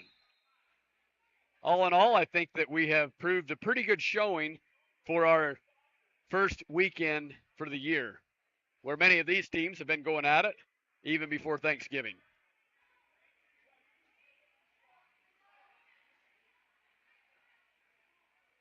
If you're wondering who's coming up, we have Harbach, who is going to be on mat 1, followed by Alman, also on mat 1. Mat 1 is the black mat closest to the camera. Mat 2 being the red mat. I don't believe we have a Star Valley wrestler coming up on mat 2, at least in the near foreseeable future.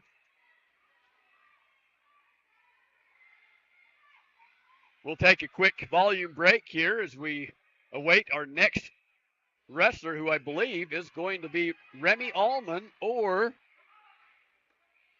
they're checking that out right now on the dashboard.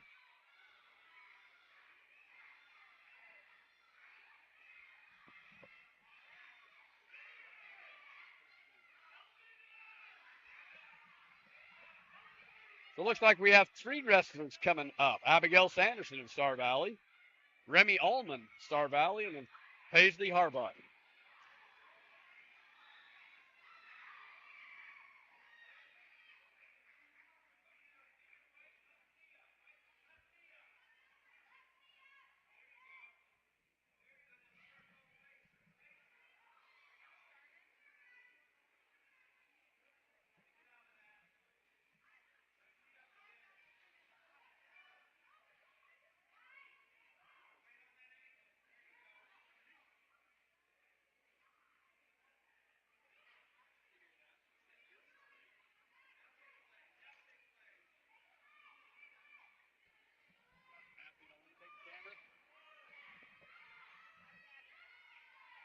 All right, folks, we are back on with the Star Valley athlete on the far. Mat number 2. She's waving for a coach to run over, and Coach Anderson's quick on that draw. This is Abby Sanderson. Abigail Sanderson, she'll take the red ankle bracelet. Her opponent in green. Ooh, that was almost a potentially dangerous, as that single kind of torqued on the knee a little bit. But Abby unable to defend that as she gives up the first takedown. We apologize for having to reach over athletes. We have moved 3 times, and in the end, this was the best place to try to get a view of both mats. But at times, we have some interference. I can't see what's going on, to be honest with you. I think that there might be an injury time. Folks, I didn't see what happened, but there was indeed a stoppage of the mat due to injury. Hope it's just a temporary blurb and not one of those that's going to last not only all night, but all day and all next week and possibly all season. It appears to be an elbow injury as the sports trainers take the mat. She is on her feet. She's communicating well. Doing everything but smiling, I guess. We're going to have her run through a few stretches, make sure that nothing's torn, nothing's broke. She gives a nod, I believe the nod to say, I'm okay now, but I was in a position where the pain was pretty much unbearable, and we had to stop it before I did get permanently injured. That's good. We see some more nods there. I think that's always positive. Injury time stops. Her opponent says, let's go back to neutral. That's going to award us 1 point to be on the scoreboard. It's 8-1, still the first period. Abigail does a good sprawl, hangs on that leg, trying not to give up another takedown.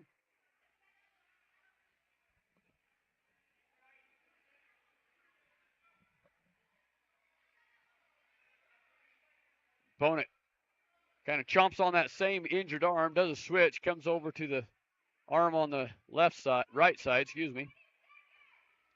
Abby's probably being a little cautious there. As you can see, she already has some sports tape on her arm. An arm bar was successful by her opponent. There are some swipes. If she can hold off, I believe we have had a few seconds on the clock, and we're going to give up that one by fall. Hats off to her still being able to finish that match after an injury.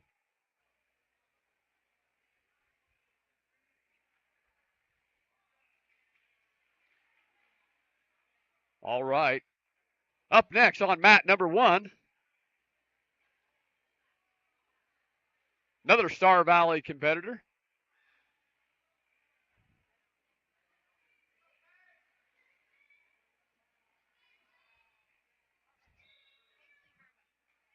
This is Paisley that we were talking about earlier, Paisy Harbach.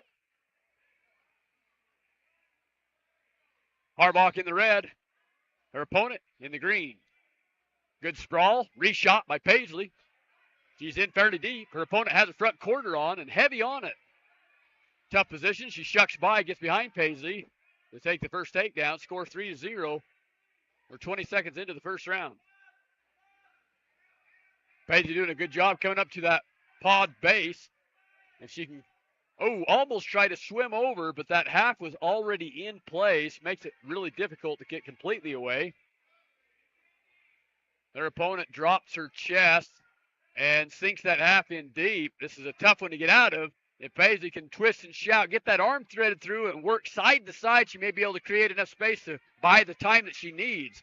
But it's going to be a minute that she's going to need. She's doing a fantastic job fighting.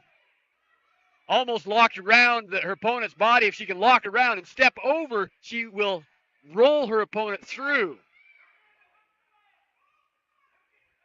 Coaches are yelling, step over, hook the leg. Unfortunately, they're at quite a distance disadvantage.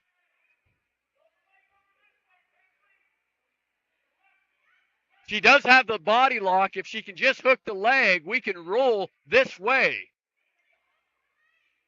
There she goes, almost hooked over. She's doing such a good job at twisting and shouting, but we've got to hook that leg. We're at the point now where if we don't, we're going to finally give up and run out of oxygen, and that's maybe what happened as we dropped that one by pinfall. Good fight, long fight on your back.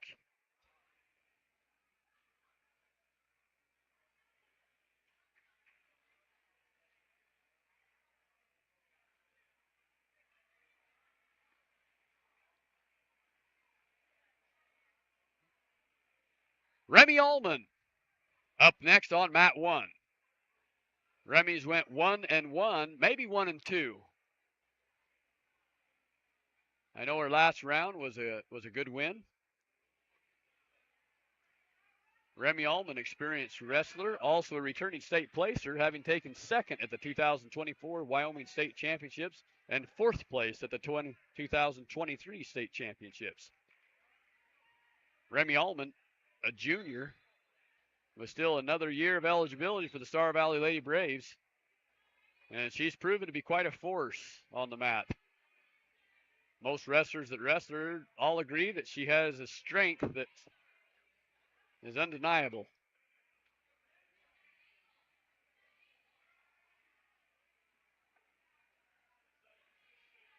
Both wrestlers have a hard collar tie. She changes off to a cowboy. It works. Does a good job of holding with one arm, bracing herself with the other, lifting, and she's squeezing. And, folks, this is over. There is no possible way her opponent get out of that. Great job. 7-0 lead with a pin. Miss Alman.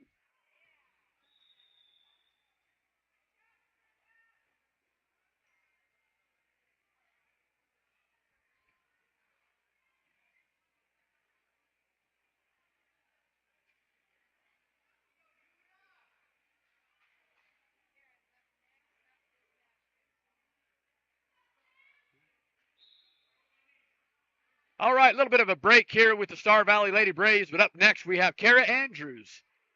Remains undefeated on the season. Won the tournament last night at the Braves Brawl. Cara Andrews, a returning state champion 2024 and runner-up in 2023. A senior in high school. She might be a junior, you think? We'll have to double check that. I thought she was a senior, but she started with the inaugural year of the Lady Braves wrestling program, just over 2.5 years, 2 years. Well, this will be the third year, so she has 2 seasons under her belt.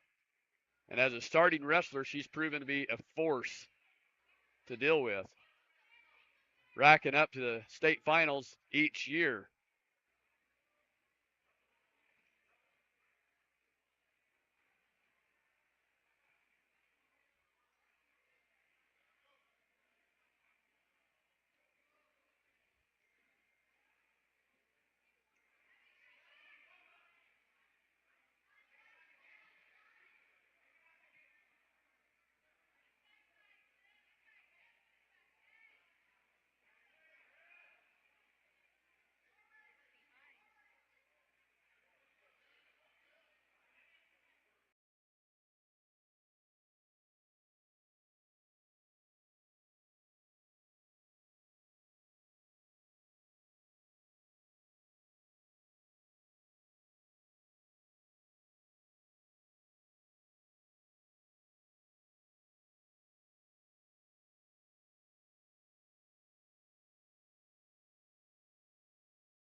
On the far mat, in the red, we have Star Valley back on.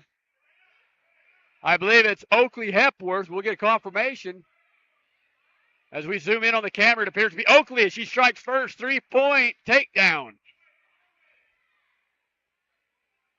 Oakley, one of those sister duos we were speaking about earlier. Old sister Cashley, also on the Star Valley Lady Braves wrestling team. And great leg flare. Almost had the, well, in fact, I think she does have, I can't tell if it's a half or just underneath kind of a half barbed wire. But either way, she's getting the swipes, folks.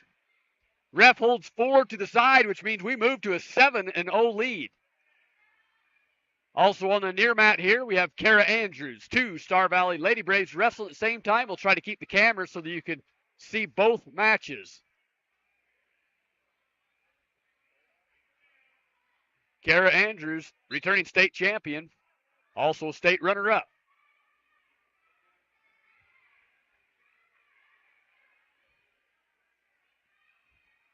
Back on mat number 2, Oakley had a good leg hook on there, kind of a near side leg hook, not quite an Iowa. Does a great job flattening her opponent out on her belly. Now appears that she's working, she's got an under wrist on. and possibly an arm bar as Cara Andrews back on mat number 1 takes a nice takedown, cuts her opponent loose. They come back to their feet.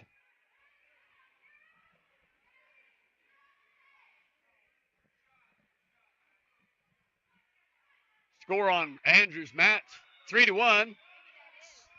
Now 6-1 in favor of Andrews.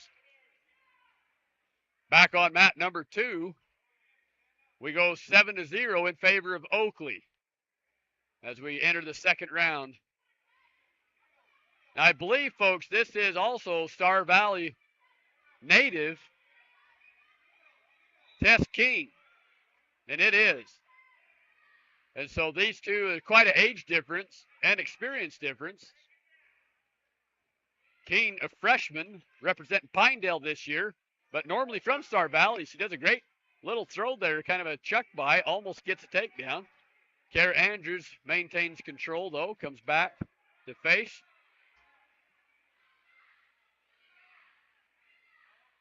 Keen's got a whizzer on. This could go any direction. Cara's a little more experienced there, takes advantage of picking that leg and secures another takedown to lead 9-2. Back on mat number 2, Oakley finishes with a fall and was ahead 9-0, which would have taken that match to about 13-0 had they flagged the next point. So great job, Oakley. Hepworth, she's had a great tournament. All right, back to mat number 1. We enter the second round as Keene takes the choice. She says, let's try neutral. That's obviously a position she's comfortable with. Oh, we switched that up. Keene takes top as Andrews takes bottom. Score is 11-2. All right, a little bit of a mix-up. She takes bottom, and Cara Andrews takes top. Entering the second period here. Andrews up, score 2-11. And she reaches for that near side cradle, gets it locked up. Keene doing a good job fighting, but Cara does suck it tight, releases it, gets back behind, maintains full control. Takes a cross wrist, goes for a cross wrist tilt, and indeed gets it. We have two swipes. Oh, wow. Tell you what, even Cara was surprised by that. Get the camera up.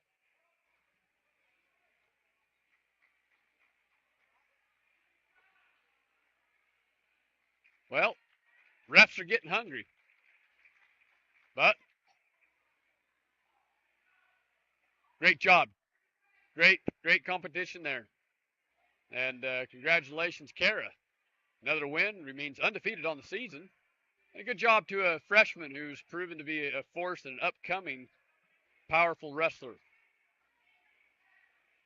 Normally you don't get a fall on a tilt like that, but when she went back and then the other direction quick, it did put both shoulders flat on the mat, albeit it was fractions of a second.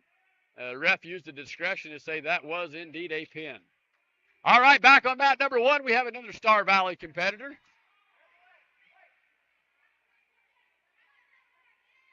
This is Emelyn Warren. I was not watching close there, and she kind of had her head buried. Emelyn Warren. No takedown awarded. There it is. 3 points. Her opponent recovers. Daughter of Chance Warren, one of our standout wrestlers and athletes from Star Valley Braves High School. Her opponent looks to be quite experienced, was able to get that half on, power half they call it. Emelyn Warren twisting those hips completely around. That's that owl neck I was talking about earlier. It's amazing just how flexible these gals can prove to be. Both of her knees facing the mat, but her back is still on the facing the mat also, and we do give up that one by pinfall.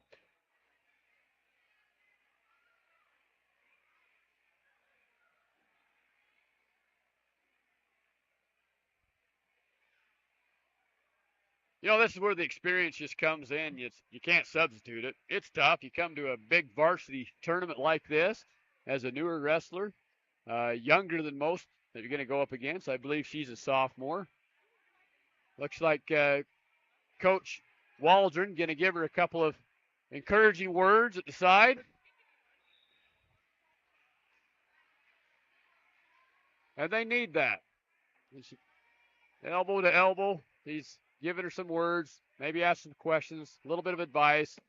As I said earlier, folks, some wrestlers you can give that feedback immediately. Some you need to wait a few minutes, especially coming off of a loss. Let the wound heal a little bit.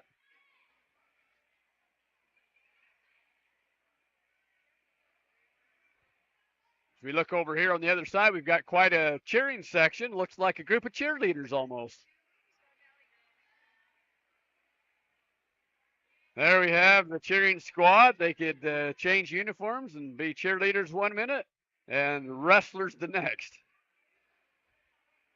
Okay, back on the far mat, we have two Star Valley wrestlers going up against each other.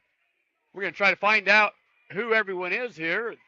If we can get our camera person to zoom in, we might be able to tell a little better.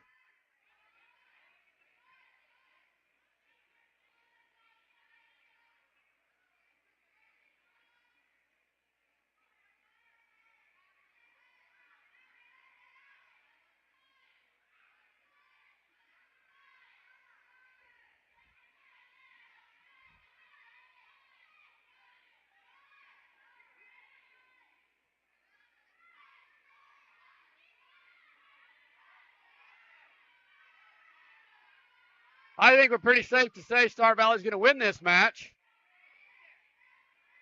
It's Sedley Roberts and Brooke Luce on the far mat.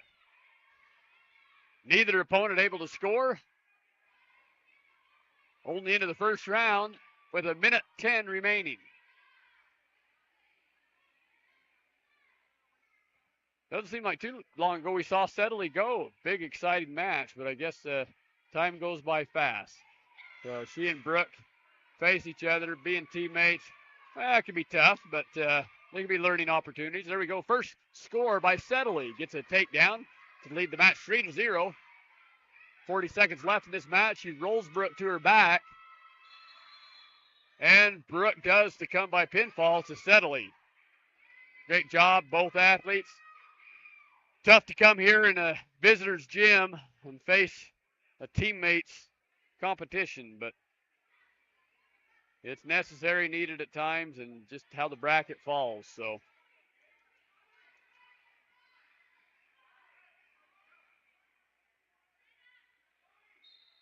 we'll take a quick break here as we wait for the next Star Valley competitor.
All right, ladies and gentlemen, we're back on the air.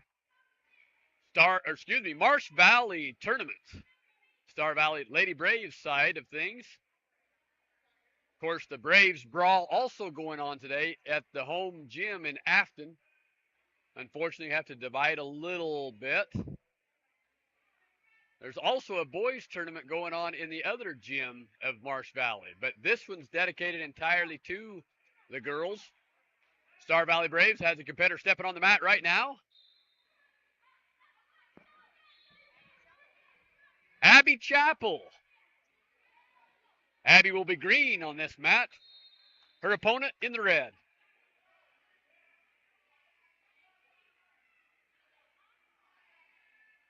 This is on the red mat, which is mat 2, if you're just joining us. She fends it off a single leg, almost able to get the sprawl. Her opponent does get the advantage to take a 3-point lead in the first round. Now, if you watch there, if she remains in that locked position, the ref will call her. He'll usually vocally say, open up, meaning we've got to let the wrestler be able to get arms in, and you got to fight hands from the outside. But if you try to fight clammed up like that very long, you will get a stall call. That's one thing I have seen about the officials here in Idaho is they're not hesitant to mark that stall. Chappell does a great job, though, open up, coming up to a short sit position almost to get away. Her opponent decides, hey, I'm not getting much done here. Let's go back to our feet. So score now 3-1 in favor of red. Star Valley trails by 2. And a deep double leg. Hard to defend that. Great job by her opponent as Abby takes another 3-point deficit to be behind on this one, I believe, 6-1.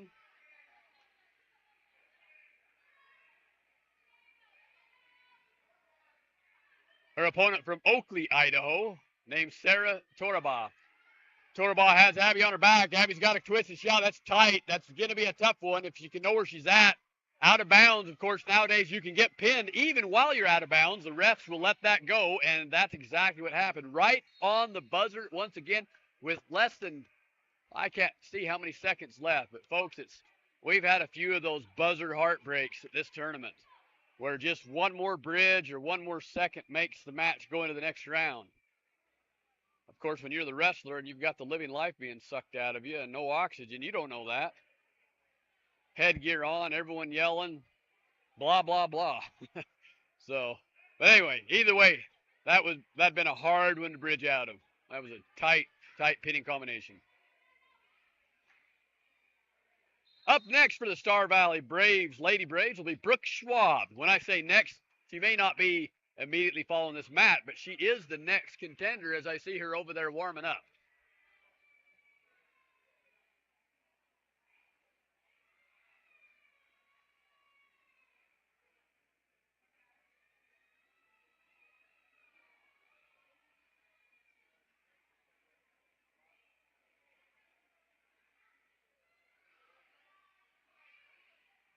Once again, this is the Marsh Valley tournament for all girls, 30 teams deep, over 200 wrestlers at this competition. And the competition has been steep. We have teams scattered over Idaho, Wyoming, and some from Utah. Of course, Marsh Valley not being that terribly far from the border. As you head further south, you'll hit places like Malad and cross over to Tremont real quick and get to the Utah side of things. So we do have some Utah counties here, Utah schools, a whole grundle of Idaho schools, and a handful of Wyoming schools. I believe this has proven to be one of the tougher tournaments that the Lady Braves have been in. They're used to tough. Last year, they took the championship title at the Tiger Grizz, also the Mountain Crest huge Utah tournament. And the other tournament, I just keep missing that third tournament, the name of it, but they won 3 prestigious tournaments in a row last year. So they are always a top contender, even though our program is rather in its infancy, only having 2 years under their belt. This is the beginning, in fact, the second day of the third year. We have several returning state placers on the team and a few state placers that were unable to compete due to health and various reasons. But we have Cara Andrews, the returning state champion. Also, Belle Foreman, returning state champion. Remy Alman, who is state runner-up in 2024, also fourth place finisher in 2023. Kassin Johnson made it to the consolation finals both in 2023 and 2024 to take home a fourth place medal. Carly Angel at fifth place in 2024 as a freshman. And Kenna Merritt, senior this year, who also was a state placer last year at the Wyoming State Tournament, taking a sixth place medal home. Brooke Schwab, who is coming on next, also secured a medal. I believe she was sixth in 2024. So there's your team leaders by way of returning state placers.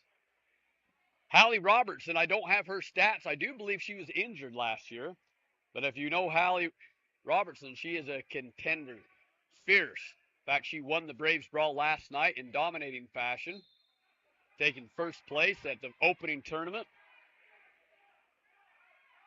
Did a perfect double leg and then a lat drop.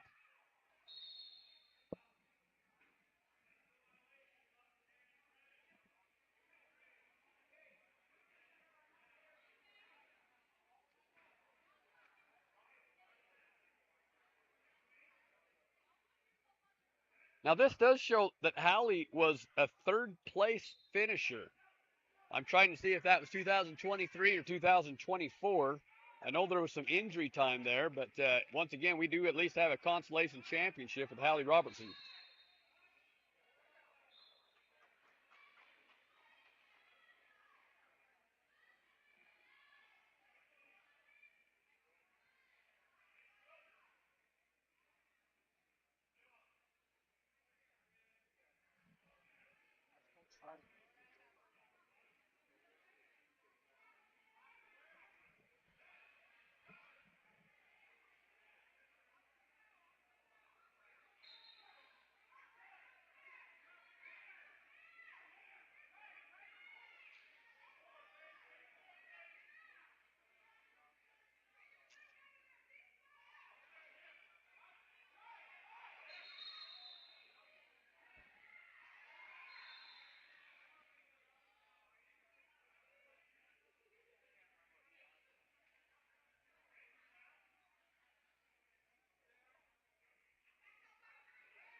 All right, folks, back on the air with Brooke Schwab coming on mat number 1, the black mat. Brooke Schwab's had a heck of a run, being a returning champion last night. She won the Braves tournament, the Lady Braves tournament.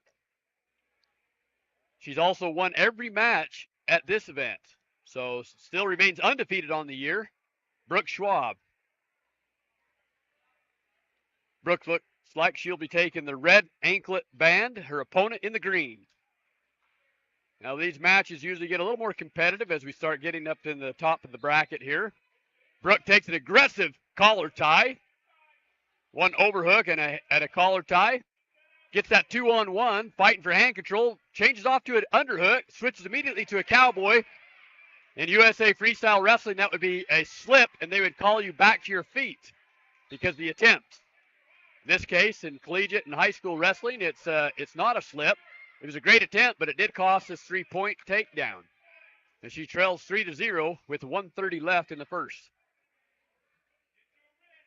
Brooke Schwab's one of those athletes, never gives up, always on the run, puts in the time, whether it's extra conditioning, mixed martial arts, just a lot of training on the side to make sure that she's in her peak condition and top performance. Also, just an outstanding young lady. We've had the opportunity to be out on the lake with Brooke a couple times, and she's just a very, very considerate young lady, very thoughtful. always has a smile if you know Brooke, and there's a reason to smile there. She gets a 2-point reversal. 50 seconds remaining in the first round. Score 2-3.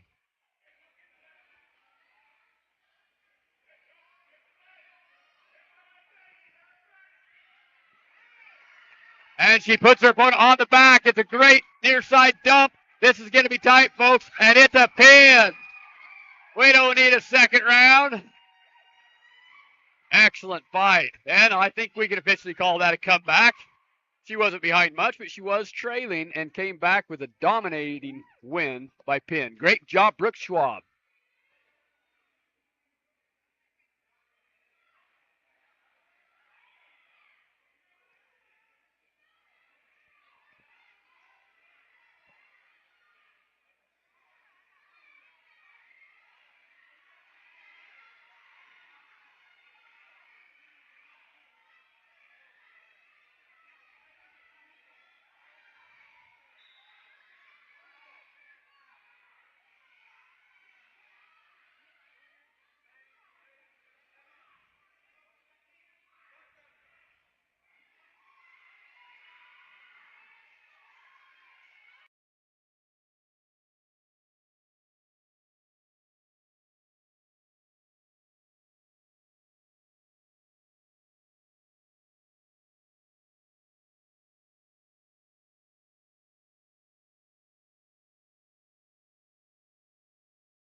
Back on the air, SDI Media.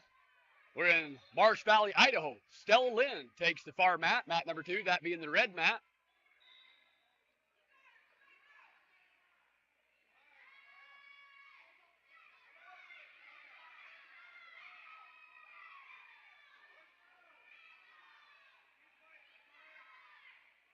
Both wrestlers fairly heavy on the head. Stella gets a good climb behind attempt.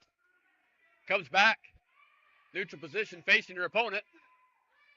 Little gunfighting going on. We call that gunfighting or hand fighting. One that gets the over tie or inside tie. Or he gets a double grab on one of the arms, called that a Russian tie. Usually has a slight advantage in initiating the first move. Both of these wrestlers seem quite well matched. Stella did have a 2-on-1 there just momentarily. Took a shot. Comes back up to face her opponent. Neither able to score yet as we are scoreless into the first period.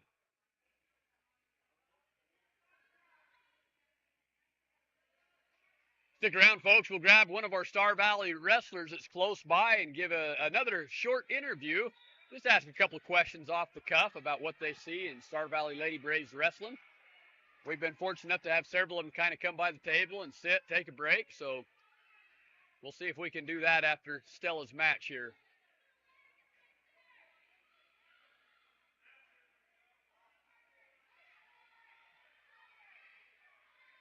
And Stella, I was blocked by the near mat's action, but I do know that Stella did succumb to a takedown, and so she trails 3-0 on the red mat. We apologize. We're having to kind of video over the top of this first mat. Once again, we've moved 3 times, and this, in the end, was the best place to be. We had a 3-point near fall as the time ticks away. That might have been a 4-point near fall, actually. So, score now 7-0 in favor of, I believe, that team. Not sure where that team is from, but in favor of green.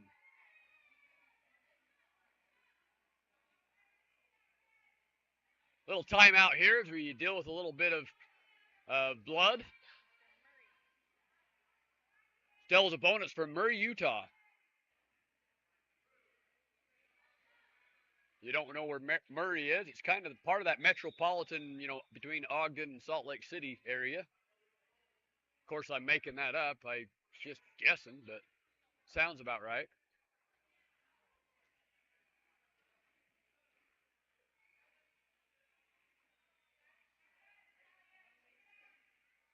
We used to call Murray the smokestack town because they had those big smoke. Is that right? Is that the one with the smokestacks there on the side of the mountain, side of the valley?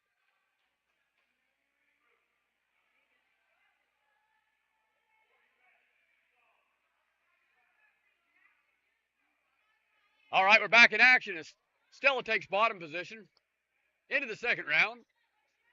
Trails 7-0. Opponent heavy on the top.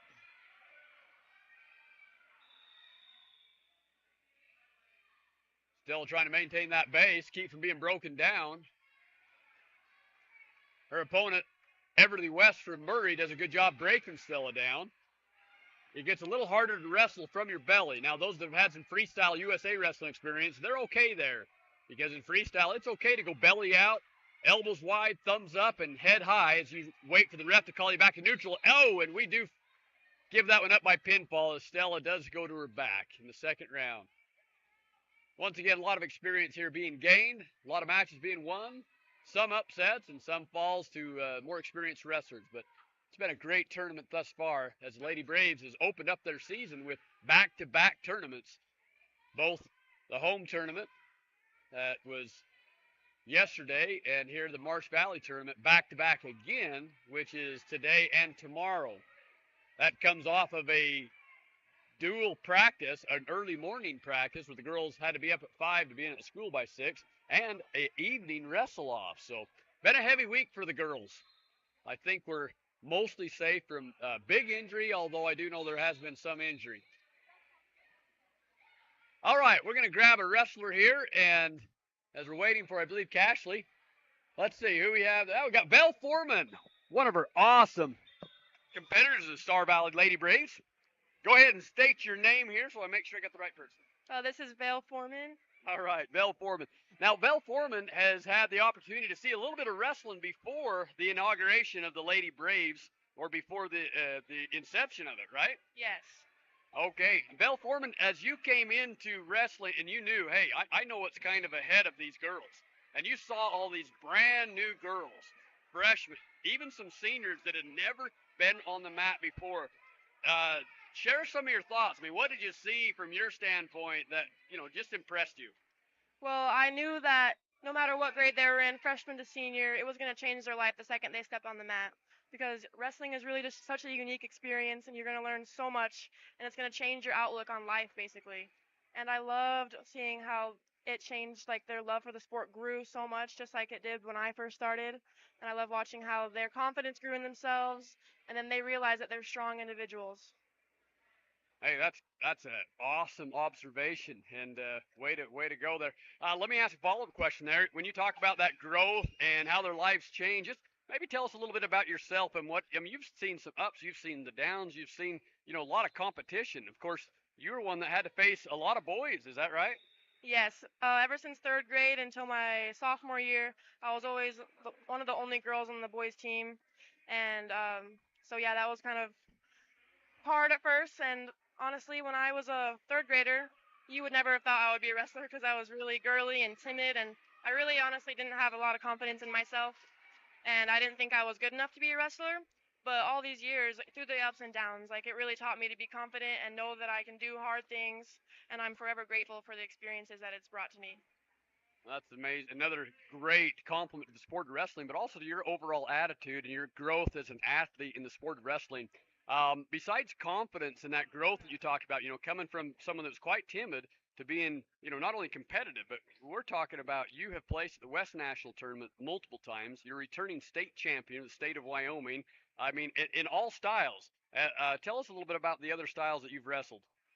So I didn't actually start wrestling these other styles until about 2 years ago, because I just wasn't being coached on them. But when I started, it felt like I was stepping onto the mat for the first time again, and I was super nervous. I had no idea what I was doing. But the other styles are honestly a great outlook, and they help me with the folk style wrestling as well.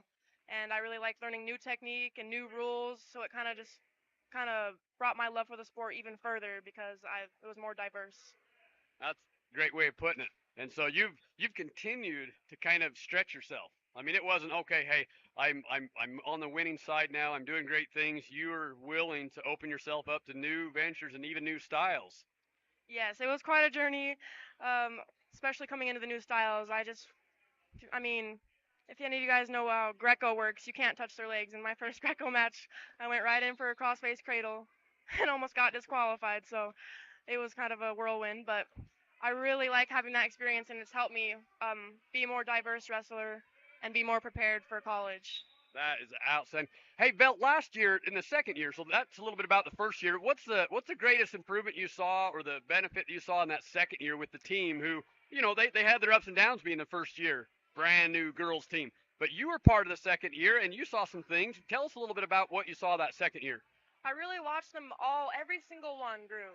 And especially with their basic moves and everything, they had that down. And it was really awesome to watch them go out there and kick some butt. And the amount of wins that changed was crazy. Our team won some big tournaments out in Utah and Idaho, which was huge for us. And coming back and winning a second state championship just really showed how much those girls grew even more. Yes, and among those teams, of course, the Ron Thon being one of the most prestigious in the state of Wyoming, also the Tiger Grizz of Idaho, and then the Mountain Crest Utah tournament. That's three in a row. That's pretty big. Yeah, it was extremely exciting to watch that happen and be a part of it. And it took every one of us, every single one of those girls, put in a little bit of effort and helped us get those team points to get the win. And it really just starts all with those basic moves in the wrestling room and getting those down. I think that's what got the win for us. Take us back to the Tiger Grizz last year. Of course, Star Valley had never been to the Tiger Grizz tournament. And after being, one of the later middle teams at the Utah tournament, we win that. Then we go to the Tiger Grizz, and the question marks are everywhere. Can this Wyoming team compete with some of the top teams from Nevada and Idaho and Utah there? You had an undefeated wrestler in the finals. Do you remember that? Yeah, I do. All right, and that undefeated wrestler, of course, if you listen to the whirlwinds of rumors before the match, most were pretty confident that she would remain undefeated. Now, at that time, you were also undefeated. Is that right? Yes, I was. Okay, so take us into that match. What do you remember about it? Tell us the result. Tell us what you remember about that match. So that girl actually, we used to wrestle back in elementary school. Wow. And back then, she wasn't very good back then, and then she came spiking up as a freshman. And I remember being very nervous, and I heard all the rumors too. And I had random coaches coming up to me and being like, "Are you ready for the match?" And I was kind of skeptical, and I got a little bit in my head. And then when I got out there, I just knew that I needed to do my moves and not let her make up the decisions of what's going to happen throughout the match. All right, we got one more question. We're going to put the camera on. Get that win of Cashley, would you? Ladies and gentlemen, we apologize. That was pretty quick, but Cashley Hepworth just took the center stage, takes out her competition by pinfall to remain. I believe she hasn't suffered a loss either this year yet. I think she won the Braves Brawl tournament yesterday, and she's on track to also win this tournament in Marks Valley. So congratulations, Cashley. All right, folks, let's get one more question here before we close out. Belle, as a wrestler that's been around a little bit, you have some great experience. Let's say that you have a brand new wrestler that's just about to start. What would you say might be the greatest advice or maybe the greatest encouragement to a new wrestler who's maybe feeling their way around the ropes a little bit, maybe a little scared, maybe even a little intimidated, and maybe they've had a couple of those losses already? And what could you tell them that would be a benefit for them? I would tell them that no matter how hard it gets, to really try and enjoy the process, enjoy every practice, enjoy every workout, enjoy every match, and just be grateful that you can be out on that mat. And then I would tell them to focus on their mindset. Always be confident in yourself. Remember your moves, and just know that you're gonna go out there and dominate. Excellent. Well, we appreciate you taking the time. And again, Belle Foreman, state champion and one of our great team leaders on the Star Valley Lady Brave side. We expect some great things tomorrow. Yeah, I'm super excited for tomorrow. It's going to be a good day of wrestling. All right. She remains undefeated on a couple of years here. Won the Braves Brawl last night herself and looking for another tournament championship tomorrow. Thank you for being with us here. Appreciate it. Thank you very much. All right, folks, that's a wrap for SVI Media. We sure appreciate their sponsorship along with the Wyoming National Army and National Guard. And we're going to postpone this feed right now. We're putting on mute, but we sure appreciate all the parents, all the spectators, all the coaches, especially the athletes who put in the blood, sweat, and tears to show up here and put on a great tournament. Over and out.